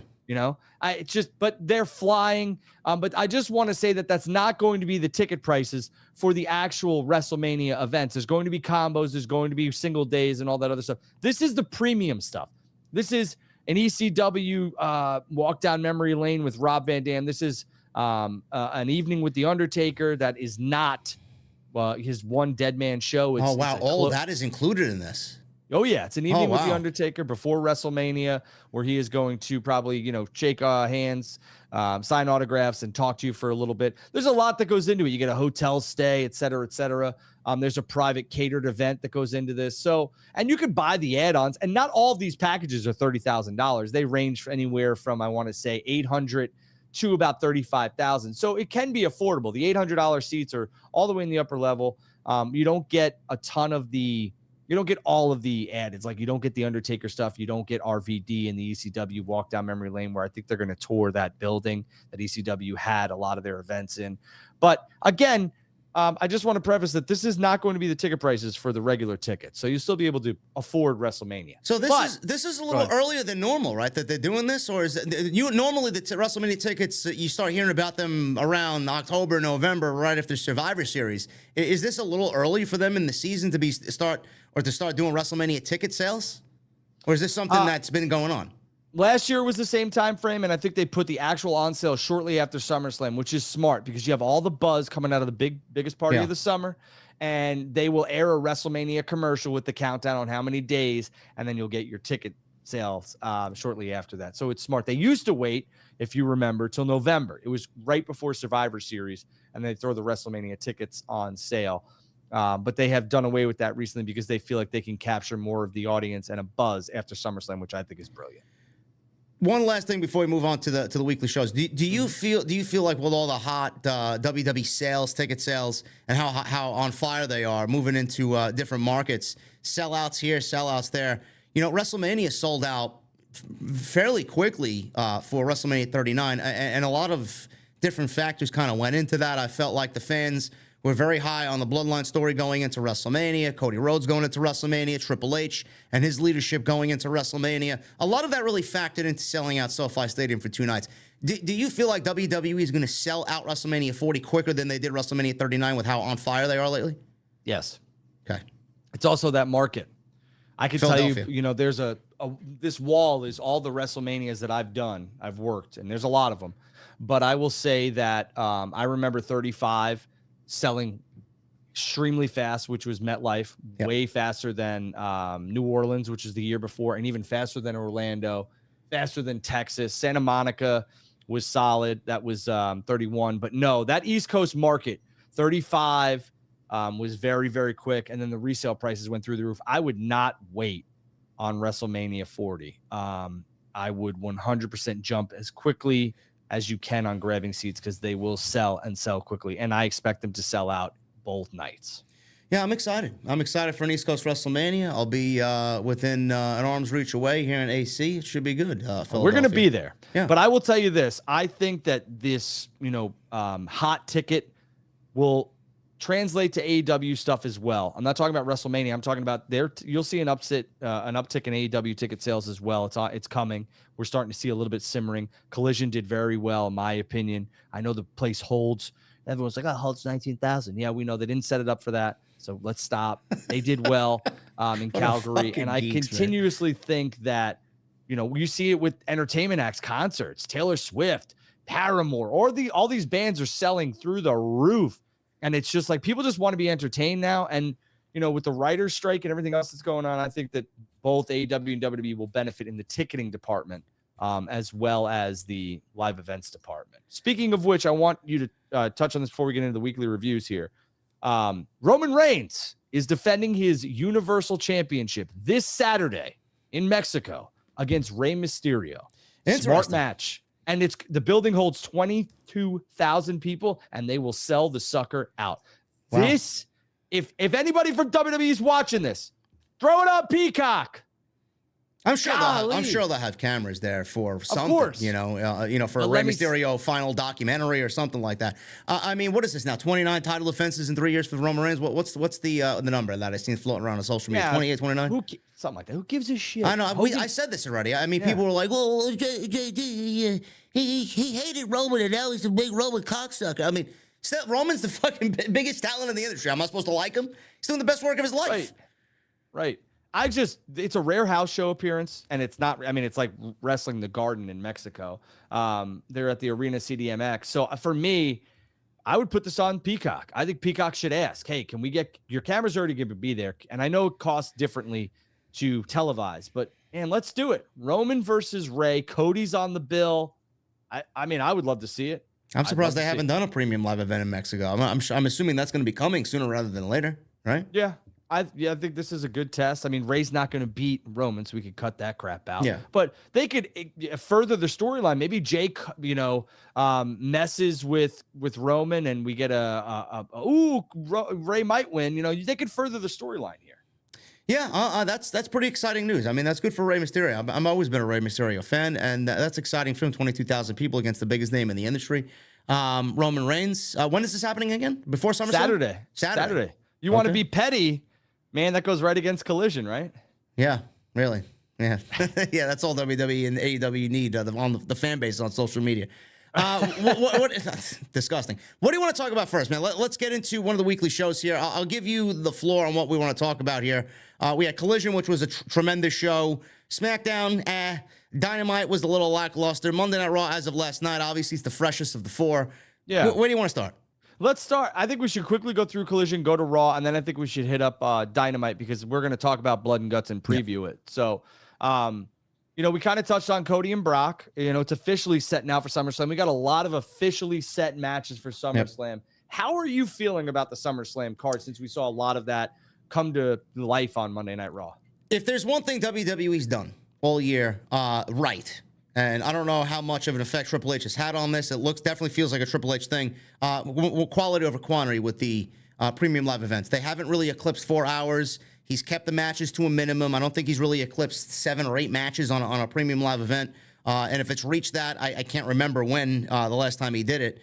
But I feel like with SummerSlam, Drew, they realistically could have 12 matches, 13 matches. We could be looking at a 5-hour show, but I don't think it's going to go that way. So my question is, as a question bouncing back to you, I feel like it may be best if WWE takes the hottest feuds and puts them on SummerSlam and then kind of builds Raw and SmackDown on the go-home shows around some of those matches that should be on SummerSlam, but could definitely build a Raw and SmackDown to make those shows a little bit more important. That's what I hope that they do. But realistically, we're looking at a good 12, 13 matches that WWE could fit on the card, and not all of them are overly exciting, but, I mean, that's a good spot to be in. Yeah, speaking of which, some breaking news here. A good spot to be with. Dominic Mysterio is your new NXT United States heavyweight champion. Had him beat Wesley? That is fucking disgusting, dude. I'm sorry. Well, I'm going to tell you why. On, man. We're gonna jump for a second here. I think that the reason they are doing this, I'm going to jump right back to Raw, but this is something that just happened. I think that Dominic Mysterio and some other main event talent, main roster talent, I should say, and Dom is main event talent right now, is going to be working that Great American Bash show so that they can help move tickets, which they've done okay, and they could also get people to watch, because I believe that is going head-to-head with, again, a Collision, I believe. Let me just double-check on the date. July 30th, which is a Saturday, or is that a Sunday? I don't know. We'll have to check. When is July 30th? But, yes, I think that was the move here. July 30th is, I think that was the move because July 30th is a Sunday. Sunday. Okay. Yeah. So I think what they want is that talent to be on the Great American Bash, because now you have a rematch and they can do whatever they want, even though they've announced Wesley is taking on Mustafa Ali at that show, which obviously is not going to happen. So, I mean, that's what Wesley and Mustafa Ali was supposed to take place at Great American Bash. Yes. How did Dominic Mysterio win the match? Did he win? Did he cheat to win? I don't know. I just saw it pop up on my Twitter, said that Dominic is your new United States heavyweight champion. So we may be getting a rematch. Might be next week. I mean, I think that what they're trying to do, again, is that's another brand that WWE is trying to sell to the networks who want to buy it, content, streaming network, everything else like that. So I think they're making it kind of like must see. So, I mean, you know, I watch NXT in my own time. I don't watch it, you know, I won't watch it tonight. I won't watch it tomorrow. I kind of spread it out throughout my week because it's not really something that is easily digestible for me anymore like it used to be.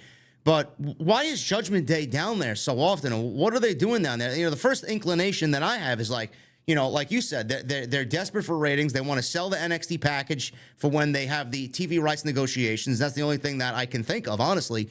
But what does Judgment Day and Judgment Day business have to do with Tuesday night? I mean, does this center around Carmelo Hayes? I don't understand what they're doing down there. It's like it almost acts as if they don't know what they're doing, Drew, and they're throwing shit at the wall to see if it sticks, and they're doing it for shock factor. And sometimes that doesn't work out the best. Well, I think they want an influx of talents for this Great American Bash show. And you could be right. Maybe you're getting Breakker and Carmelo Hayes heading to Raw or SmackDown. And again, maybe Triple H and Shawn Michaels know what they're doing in terms of this cross promotion. I'll have to wait and see what happens. But if it ends up being just random, like we just needed Judgment Day star power in NXT, I get it. But doesn't that really devalue all the other men and women that are on that show? Yes, it does. Like Wesley, how long has Wesley been the North American champion? He's one of the best things about that show. He's been a champion for a while down there, and he's got to lose to someone who is incredibly over on the main roster. Like, what are we doing? It's almost ass backwards. Well, they cheated to win from what I'm seeing here. It looks like Rhea hit Wesley in the head. Okay, so there'll be a rematch. Yeah, absolutely. And I think it probably happens at the Great American Bash. Maybe they make it a cage match so that Judgment Day can't get involved. And you know what? I'll tune in. My son will want to tune in to that NXT show because Dom's on it. You know, that's the thing. They're trying to appeal to a larger crowd. So Judgment Day is all over Monday Night Raw. They're all over Tuesday night. You know, a lot of people listen. Judgment Day is doing that thing. You can't really hate on Judgment Day. They were eyeing the tag team titles last night on Monday Night Raw. Do you see them going after the tag team titles against Kevin Owens and Sami Zayn, Drew? You mentioned SummerSlam and the potential of matches. Does that happen at SummerSlam, or do we keep that off the SummerSlam card to put, you know, everything else on the show? Because I was talking about this on my Raw post show last night. Realistically, if you want to look at it, you got 4 women's matches that could be taking place at SummerSlam. We got Rhea and Raquel. We got Charlotte, Asuka, and Bianca. We have Becky and Trish. And then we have, what was the other one? I know there's a couple other women that are feuding. tag team championships, I think, maybe. I don't know. So I think there's 3 or 4 women's championship matches or matches in general. It's a lot of women's matches for one show. Well, you have 4 absolutely happening. The 2 women's championship matches, and you're going to have Trish and Becky, and you're going to have Rhea. You're going to have Ronda and Yes, Ronda and Shayna. There you go. Yes. Yeah. So 4 absolutely happening. Yeah. And to your point, I think SmackDown and Raw might have some matches where, the SummerSlam matches where they could have happened, but they don't want to make it a 9-hour show. So yes, I think that's the time and the place to do it. Judgment Day in a tag match against Owens and Zayn. We'll see. I think Kevin Owens and Sami Zayn are 100% on this SummerSlam card, and I think they need to be. I saw a lot of people on social media being like, oh, well, Sami Zayn still isn't as over, and they made the right call. Sami Zayn is main eventing Raws after Raw after Raw, albeit with Kevin Owens, but they're still getting a very good reaction, and they're still a focal point of Monday Night Raw. Just because Sami Zayn is not holding the major championship, quote unquote, does not mean he's not over. I can name 2 off the top of my head 3 actually, who've never held the world championship, who were very over. Jake Roberts, Mr. Perfect, Kurt Hennig, and Roddy Piper. Yeah. They're all main eventers. So we could stop with the whole he needs the championship. Could I see Sami Zayn winning the World Heavyweight Championship eventually? Possibly. Is he going to dethrone Roman? Get the fuck out of here. Well, that was a report that came from Meltzer. He used the term fluke. Like, no, WWE, do they look at Sami Zayn as a main event guy? No, they don't. No. I don't think they ever did. Did Sami Zayn make himself into a main event guy? Yes. But Sami Zayn made himself into a main event guy because WWE refused to push somebody like that, and the fans rallied around him. And I said on Twitter today, they rallied around him because he's relatable. It's the Bryan Danielson situation all over again, but different, but also the same. He's a relatable individual. People care about him. He emits emotion. He's a real fucking guy. People just genuinely are attracted to him, and that's why he got over. Does WWE always find a way to fucking make that situation right? No, they always move away from that. They didn't get it with Bryan either. They didn't get it with Sami Zayn. Look how hard it was for them to put the championship on RVD. Yes. That's another good one. It was so hard for them to put the championship on RVD, but when you had him win the Money in the Bank and he called his shot at ECW One Night Stand, I was there. There was no way Cena was walking out of that building alive if he won. I'm telling you, I have been in some hostile environments. Man, you were in that crowd, man. That's the one crowd I wish I could be in, man. The fucking Cena threw that shirt. They threw it right back at him like 3 or 4 different times, man. You knew what type of match it was going to be after that.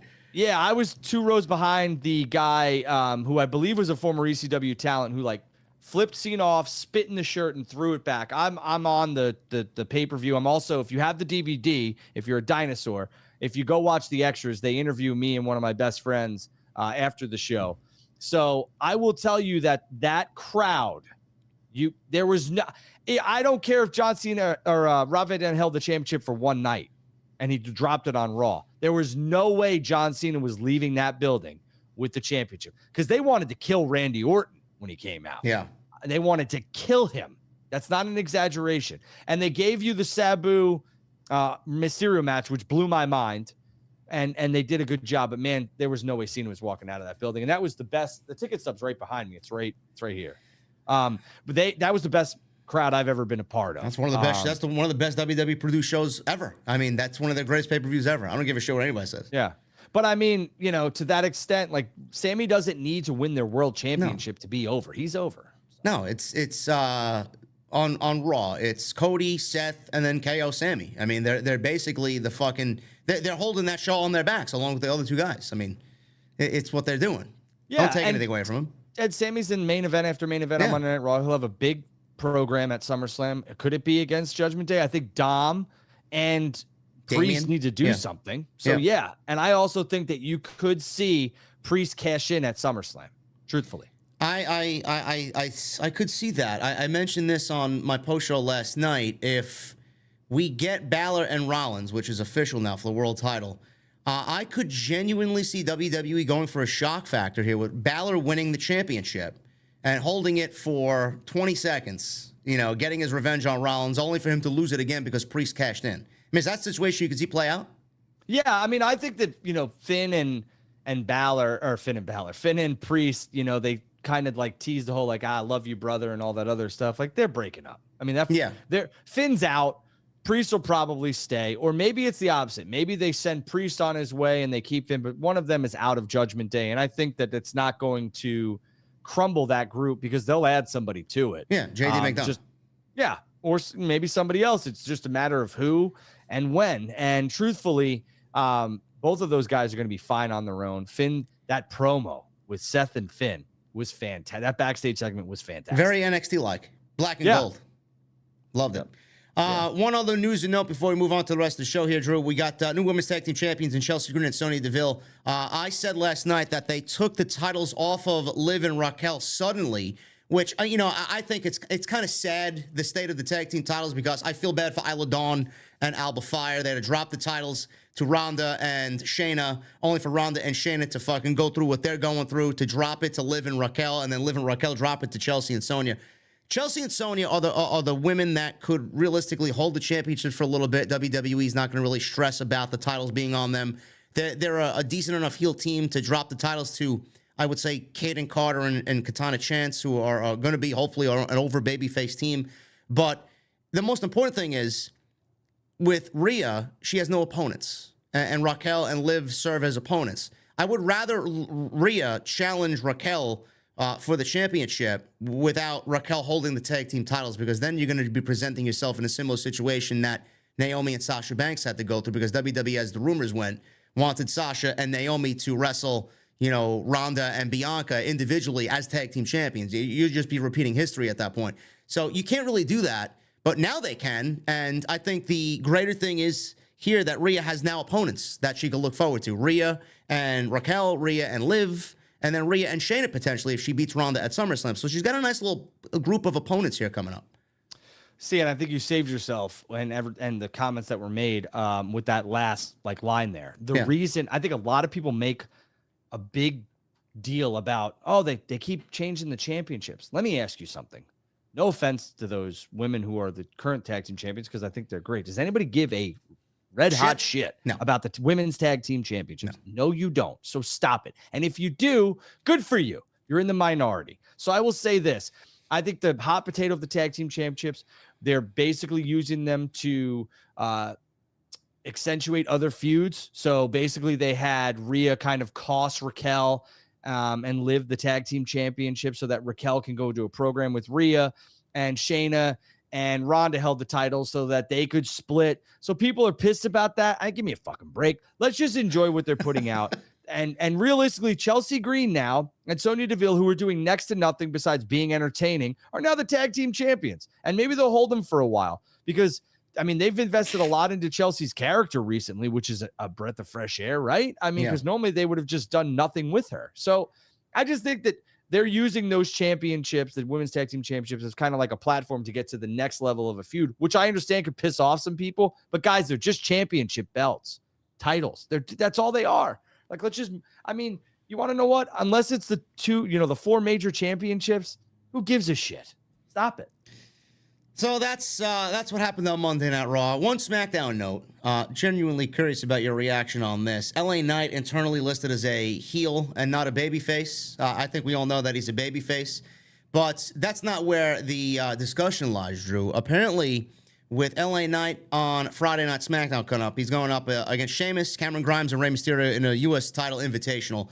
On this past Friday, we had Santos Escobar win the first round of the U.S. title invitational. Now, if things go according to the way they should, LA Knight should walk out Friday as the winner of his block, and Santos Escobar versus LA Knight should happen on the following week's SmackDown. Now, those are two baby faces. WWE thinks LA Knight is a heel. But I honestly think they'll be doing Santos Escobar a disservice here, bro. If they do LA Knight versus Santos Escobar, that's not going to really be a good look for Santos because everybody's going to be pro LA Knight. What do you make of that? Where do we get this whole internal roster sheet? Mike Johnson, bro. I don't fucking know. I don't report this shit. To that point, Mike is very respectable. But I don't know. I think that LA Knight and Austin Theory are going to have their match at SummerSlam for the United States Championship. I think that WWE giving that win to Santos Escobar was fantastic. And I think that they are showing that they are invested in him, just like I think on SmackDown. I put the tweet out here about a week ago that I do believe that WWE is kind of invested in that young blood talent that we saw from NXT. And I think that's good. Even in defeat, Grayson Waller looked good. That's my next point. You don't think he should have won last week? I mean, it was tailor-made for him to win. He lost to Edge. He would have got a win in that Fatal 4-Way. He would have got his first win on SmackDown, and then went to the match with LA Knight and lost. I mean, I just don't see why they gave it to Escobar, not Grayson Waller. It doesn't make sense to me. Well, okay. So Grayson Waller's had a lot of momentum recently. Yeah. Edge. Yeah, Cena. Right. So you want to throw him in a match with LA Knight where LA Knight beats him? I mean, that to me, it just doesn't make any sense. Santos Escobar got to win. People will remember that. And then he's going to lose to LA Knight.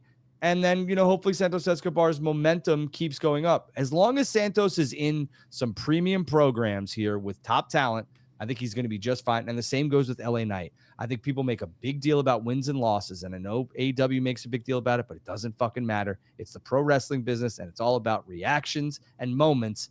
And right now you're seeing people react to the moments that LA Knight is providing. And the same thing goes with Grayson Waller, whether it's program with Edge at SummerSlam or it's these backstage stuff or the Twitter stuff with Dwayne The Rock Johnson. As long as they're getting reactions, gives a shit. Just make sure that they're on your television set. They don't need to win every champ. They don't need to be the Ultimo Dragon with 900 championship belts. Okay. Well, people certainly reacted to Bobby Lashley. You think we're getting a new Hurt Business with the Street Profits? I think they're starting to listen to the vocal minority on Twitter where people are like, I want the Hurt Business back. Where's the Hurt Business? And I think that's perfect for the Street Profits. Yes, they need to change totally. Yeah, they're just floundering, right? Yeah. I mean, are we going to turn Ford? I would. He's got main event potential written all over him. Turn Dawkins, turn Bianca. Why not? Yeah, he's got main event potential written all over him.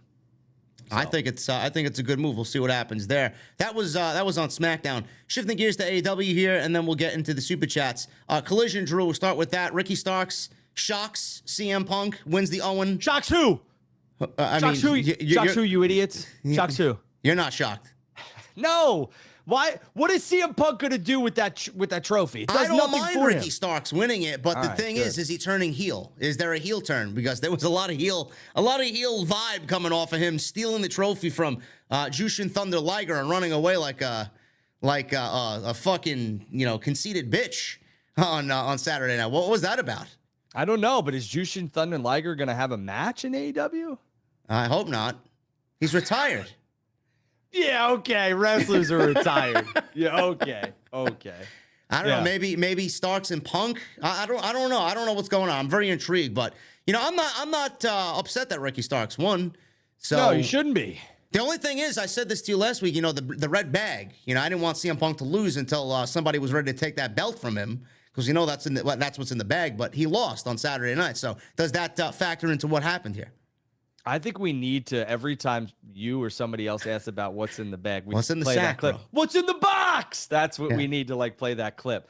I think we're headed there eventually, but realistically right now, I think the story, Punk's got two stories, essentially. He's got Joe, who we didn't see last Saturday, which I thought would have been interesting to maybe cost him the match. They kept Punk strong, which I think AEW kept Punk strong, which is important. It was a roll-up, and he cheated, okay? Yeah. That's a heel tactic. He also ripped the trophy, Ricky Starks, away from Jushin Thunder Liger. Another heel tactic. So, yes, all signs point to Ricky Starks being a heel, which is fine by me. He needs it. It's great. And now Punk has that possible feud, too. But you don't want to give. Punk is kind of taking a little bit, and it's the time-old tale in the wrestling business. He's not taking everything quickly. It's not instant gratification. He's building it up. It's simmering. And then it's going to explode. I think we're going to start to see that soon with All In and All Out. I think Punk is on a upward trajectory, and on his way up, he put over Ricky Starks. Yeah, I like it.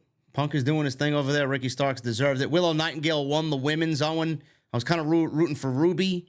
I made this point on Saturday when I did my post show. Willow is great. Don't get me wrong, but I feel like with Ruby, this is her second year in a row she lost the finals. And the Outcast, bro. What are they doing with the Outcast? Because I feel like their whole shtick is they want to mold the women's division in their own image. We got Toni Storm as the women's champion, and then we got Ruby Soho, basically a loser on Saturday night. I think it would have done the Outcast more good if she won the Owen than Willow, but Willow ended up winning it. What do you think about that? The Outcast, I love that Ruby put over Willow. I think they really went with the we need to make this tournament kind of elevate talent. So I'm glad they went there. I would have liked to see Ruby win too. I didn't care if Punk won either, but I think it's good that AEW is elevating new talent.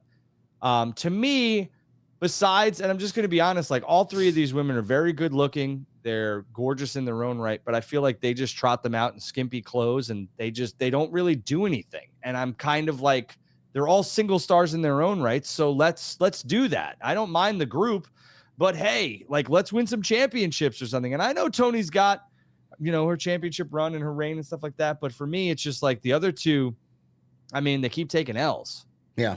So it's just a downer for the whole group. I don't know where they're going there. But the obviously FTR Bullet Club, we alluded to that a little bit earlier. 57 minutes, one of the best tag team matches that you'll see anywhere. Probably the best tag team match all year that you'll see in 2023. That is Jay White's show along with CM Punk. He is absolutely a fucking stud. I can't wait to see what they do with him moving on with Collision. And Dynamite, Drew. We had two big pieces of news come out of Dynamite. Obviously, we'll get to Blood and Guts. But first, Nick Wayne making his AEW debut against Swerve Strickland. 18 years old. What'd you think of his performance? I thought he did very well. He reminded me of a young Will Ospreay. Swerve is excellent always. I thought they had a very good match. But at 18 years old, is he going to be a staple on AEW television? I don't think for 18 years old he should be. Well, I think time will tell, right? And I think it's the very PC answer, and it's very corporate. But I will tell you this. I think AEW has always had their finger on the pulse better than WWE in more recent years because I think that Vince McMahon has kind of, and Nick Khan has kind of pulled away from NXT being we're going to sign some really over independent wrestlers and, let them kind of mold here in our facilities. AEW really does have their finger on the pulse with bringing in these talents that are hot on the independent scene and are just starting to get hot or are red hot. So I would like to see more of him. I thought he had a great match, and I guess time will tell, truthfully. The one thing that I took away from him in his match, he is very good at 18 years old, man, selling. I thought his selling was very good for 18 years old. And that's a big deal. It's a very good point. And I think for everybody watching this, what JD just said just gives you a little bit of insight into his wrestling mind where, if you can't sell, you can't make money in this business. The one thing that I always appreciate about Brock, bro, no matter how fucking repetitive Brock is, the one thing he does better than anybody is fucking sell when he's in the ring against somebody, especially if he wants to work with him. He is incredible.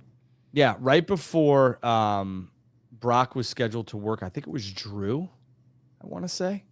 He really put over Drew McIntyre to the point where, like, he was telling Drew, and it was audible. You could hear it. Yep. Hey, hit me with this, and I'm gonna sell. Like, dude, and like just the little things. I mean, Brock put over AJ. He made AJ look like $1 million. Yeah, Brian. Yep. I love the match with Brian, and Brock is so good. But that's what I took away from Nick Wayne. And then Drew will end with this. Cody Bushi, Pac announced for Blood and Guts. I'm excited about those two additions. Pac kind of surprised me, but I'm always glad to see Pac back on AEW television. He is phenomenal. What are you expecting from Blood and Guts? How do you think this is going to go? I feel like this is going to be the best iteration of Blood and Guts yet. And what do you think comes out of all this? Does this end the feud after this match is over? Does it end the feud? Possibly. I think it should. I think you don't have this match unless it's the final blow off. I think Pac was a perfect addition. And I think there is no chance in hell that Ibushi and the Golden Elite lose this match. No, I don't think so. You don't bring him in to take an L. And I think Ibushi might stay with AEW for a little bit here. I hope so. Do we see anybody fly off the cage tomorrow night? Absolutely. They're going to do some wild shit because they don't have those rights and restrictions and rules. Poor Wheeler Yuta, bro. He's going off the fucking cage somewhere. I don't know where, when, but it's going to happen. Yeah, anyway. Look for the if the ramp is like, elevated, the entrance ramp, watch out. Yeah. Anyway, guys, we are going to get into the super chats in just a second, but I want to thank you guys for hanging out with us here on your Tuesday nights. Drew and I really appreciate it. Please follow us on social media at JDfromNY206, myself, and then at Andrew Baydala on Twitter. Make sure you guys go follow us both. Hit that subscribe button down below if you guys want more content from the channel. And please hit that thumbs up. Let's try for 1,000 likes today on episode 5 of TNT. JD, can I say something real quick? Yeah. How many runs do you think Arizona, Atlanta have put up? Well, in the this last game? I checked, it was the fourth inning. It was 7-5. 29 combined runs. The Mets and White Sox 20 combined runs. It is 11-9 Mets. And What it is going on here? 16 16th to 13. 13. Yeah, it's crazy. Oh my goodness, man! And that's in Atlanta too. Holy shit! I don't know, man. Are the Mets winning? Yes, for now. Mets winning for now. Okay. For now. All right, let's get into these super chats. Lord J. Coy with a $2 super chat. Is it Ticket Drew like it is Big Bronson? Sure. What's with the nicknames lately, bro? Big Bronson Reed and fucking all these nicknames now. Well, what is Seth freaking Rollins and Rhea Bloody Ripley? I mean, that's got to be Dirty Dom. Dirty Dom. That's got to be a you-know-who thing, right? Yeah, I mean, I think it just differentiates them. But I mean, JD's always called me Ticket Drew. So did Justin LaBar. So it just kind of stuck. Tone C, I see you, brother. Thank you for the 100 in super chat. What's up, JD, Andrew, Bay, and the whole OTS family sipping on an ice cold Jim Beam and ginger beer tonight. Enjoying my 33rd birthday. Can't wait for SummerSlam. I will be attending in Detroit. Should be a great show, bro. I might be at WrestleCon. You might be at WrestleCon. I might be at WrestleCon. I'm not signing autographs now. I'm not that popular. But I might be there. You know who's I'll... not going to be at WrestleCon? You. Me. I'm not going to be at WrestleCon. Rick Steiner won't be at WrestleCon either. They got rid of him. No comment. No comment. I'm not touching that with a fucking 10-foot pole, man. Get out of here. I think that's a very wise decision. But good on them, man. Whatever. They want to do what they want to do. Forget about it. Jason Barker with a $5 super chat. Stone Rock Steve Johnson versus Baby Cena for the United States title at SummerSlam. Book at WWE. I got it. Yeah. I got it. Yeah, it's going to happen, Jason. It's going to happen. Otis with 19 months. As I get closer to my gold microphone, I want to thank my OTS family for getting me through a very difficult time when my dog passed away. Hashtag OTS for life. I'm sorry to hear that, Otis. Anytime it comes to anybody's fur babies, family pets, I am very sensitive about that shit, man. They are very important to me. And my thoughts and prayers are with you, buddy. I have a dog and 2 cats, and they're a part of the family. I have 6 children. Three actual and 3 pets. And my dog sleeps with me every night. So I get it. Same thing with my cats. Love them. Otis, thank you, brother. Phil with a 999. Hey, JD and Drew, keep up the fantastic work on TNT. I'm going to Blood and Guts tomorrow, and I can't wait to see what the show has in store. Stay safe. God bless. Keep it 100 like you guys always do. Thank you, Phil. I want to let your fans know, too, that Blood and Guts, they have released more tickets there in Boston at the TD Garden. So go ahead and jump on over and grab your tickets. If you do plan to attend, they're upper level, but if you want to get in the building, go grab them. Yeah, Blood and Guts sold well, all out selling well too, isn't it, right? Yeah, all out sold well during the pre-sale. I think they're about like at 8,000 sold without a match announced. They're going to try and bump that attendance to 15K, and All In has done massive business, 77,000. So. And that will only go up when matches are actually announced for that. Goldberg. It's happening. Boxhead with 11 months. Thank you, brother. In a day or two, I'll hit 12 months as an OTS VIP. Cheers. Thank you, Boxhead. That means a lot to me, brother. Susan D'Ambrosio with a 5. Hey, JD and Drew, just wanted to say, F the haters and just keep doing what you do best. JD all the way. Thank you, Susan. I really appreciate that. A little bit of a rough week over here, but we'll get through. Michelle Moran with a $5 super chat. Is there any chance that having Cody win the Rumble again can backfire on WWE and get another Roman 2015 backlash? And who is Roman getting after Jay? It's a good question. I'll answer this first and I'll send it to Drew. I don't think there'll be any backfire on Cody winning the Rumble. They have to book it right. Hopefully he comes out at number 1 this year and does it. It's a little bit more believable. But I don't think there'll be any blowback. Drew? No, I don't think there'll be blowback. I think that while it might not be what me and JD and the other 1,300 want to see in here, it's a lot of other people will be fine with it. So no blowback. And who does Roman get after Jay? That's a good question. I don't know. Maybe Jimmy. Jimmy's going to be off TV for a little bit. Maybe we get Jimmy versus Roman. I'm going to say this. I think Roman's taking Payback and Fastlane off. I could see that. Jay versus Solo definitely happened, though. That's what they teased on SmackDown. I think Solo's going to cost Jay the championship at SummerSlam, yes. And I think that Jay and Solo have a program, those 2 pay-per-views. At Payback, apropos Payback. Mm-hmm. Beyond the Script, 199 on StreamYard. How do you keep your audio so clear? I have the proper equipment, brother. Yeah, Rode and Shure. Yeah, Rode and Shure. You can't go wrong with Rode and Shure, man. That's all I own. Jason with a $5 super chat. A-Town down all the way. As much as I love LA Knight, Austin Theory should not be losing the U.S. title. OTS for life. Jason, you may be the only one that thinks that in this chat. I think LA Knight is taking that title and deserves the title. Austin Theory's reign has been, and I love Austin Theory. I think he's great, but his reign has been shit. Yeah, you know, I think that they had high hopes for Austin Theory. He's got the look, and he had a good promo battle with Cena for a little bit. But after that, I mean, I just haven't seen much out of the kid. Yep. Jason Bark with a 5. Alexa Bliss is having a baby girl. That's congratulations to her. Congratulations. I'm sure there's some geeks out there that already know the child's name.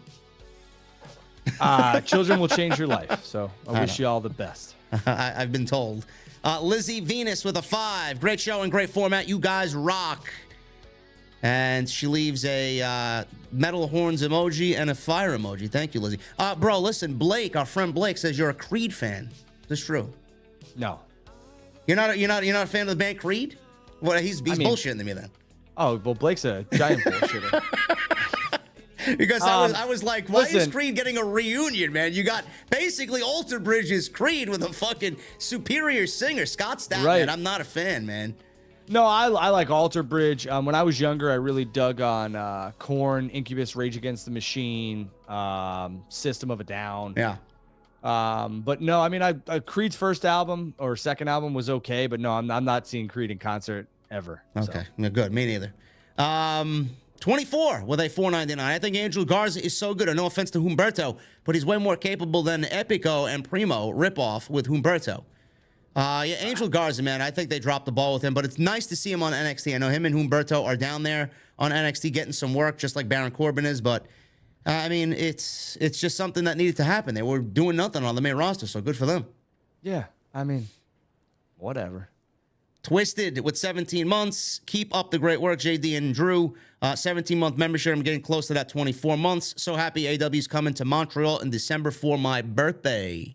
That may be where we start to see the MJF bidding war of 2024 begin. So we'll see what happens there. God, that is one giant work. Just so you guys know. I love it. I can't wait. BW Rosas with a $2 super chat. Dom just won the NXT North American title from Wesley. Yes, Drew and I talked about that a little bit ago. I may have to do a little bit of an extra on that later tonight or tomorrow. That's pretty interesting stuff there. And then Jay with a 199. Dirty Dom 1 just wanted to send a super chat. Thank you, Jay. Yep. For the 199. Drew, episode 5 in the books, man. Any parting words before we get the hell out of here? No, I think you all should enjoy your families, your friends, and the life that you have, because every day is a blessing and you should never take one for granted. So I appreciate the love and support, and I just wish that everybody would enjoy themselves and stop worrying about what's on their television and taking it too seriously, because it's entertainment at its finest. And I love that you guys pop in here, but maybe take a breath and stop always blaming Vince McMahon for everything. This fucking guy, man.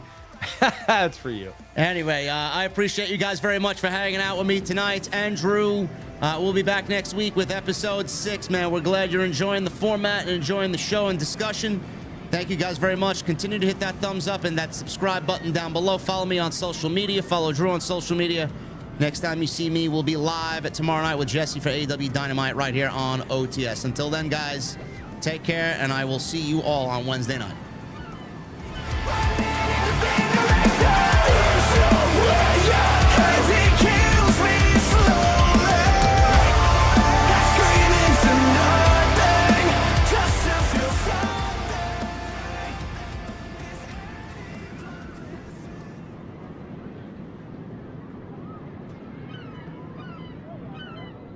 And we are good to go, bro.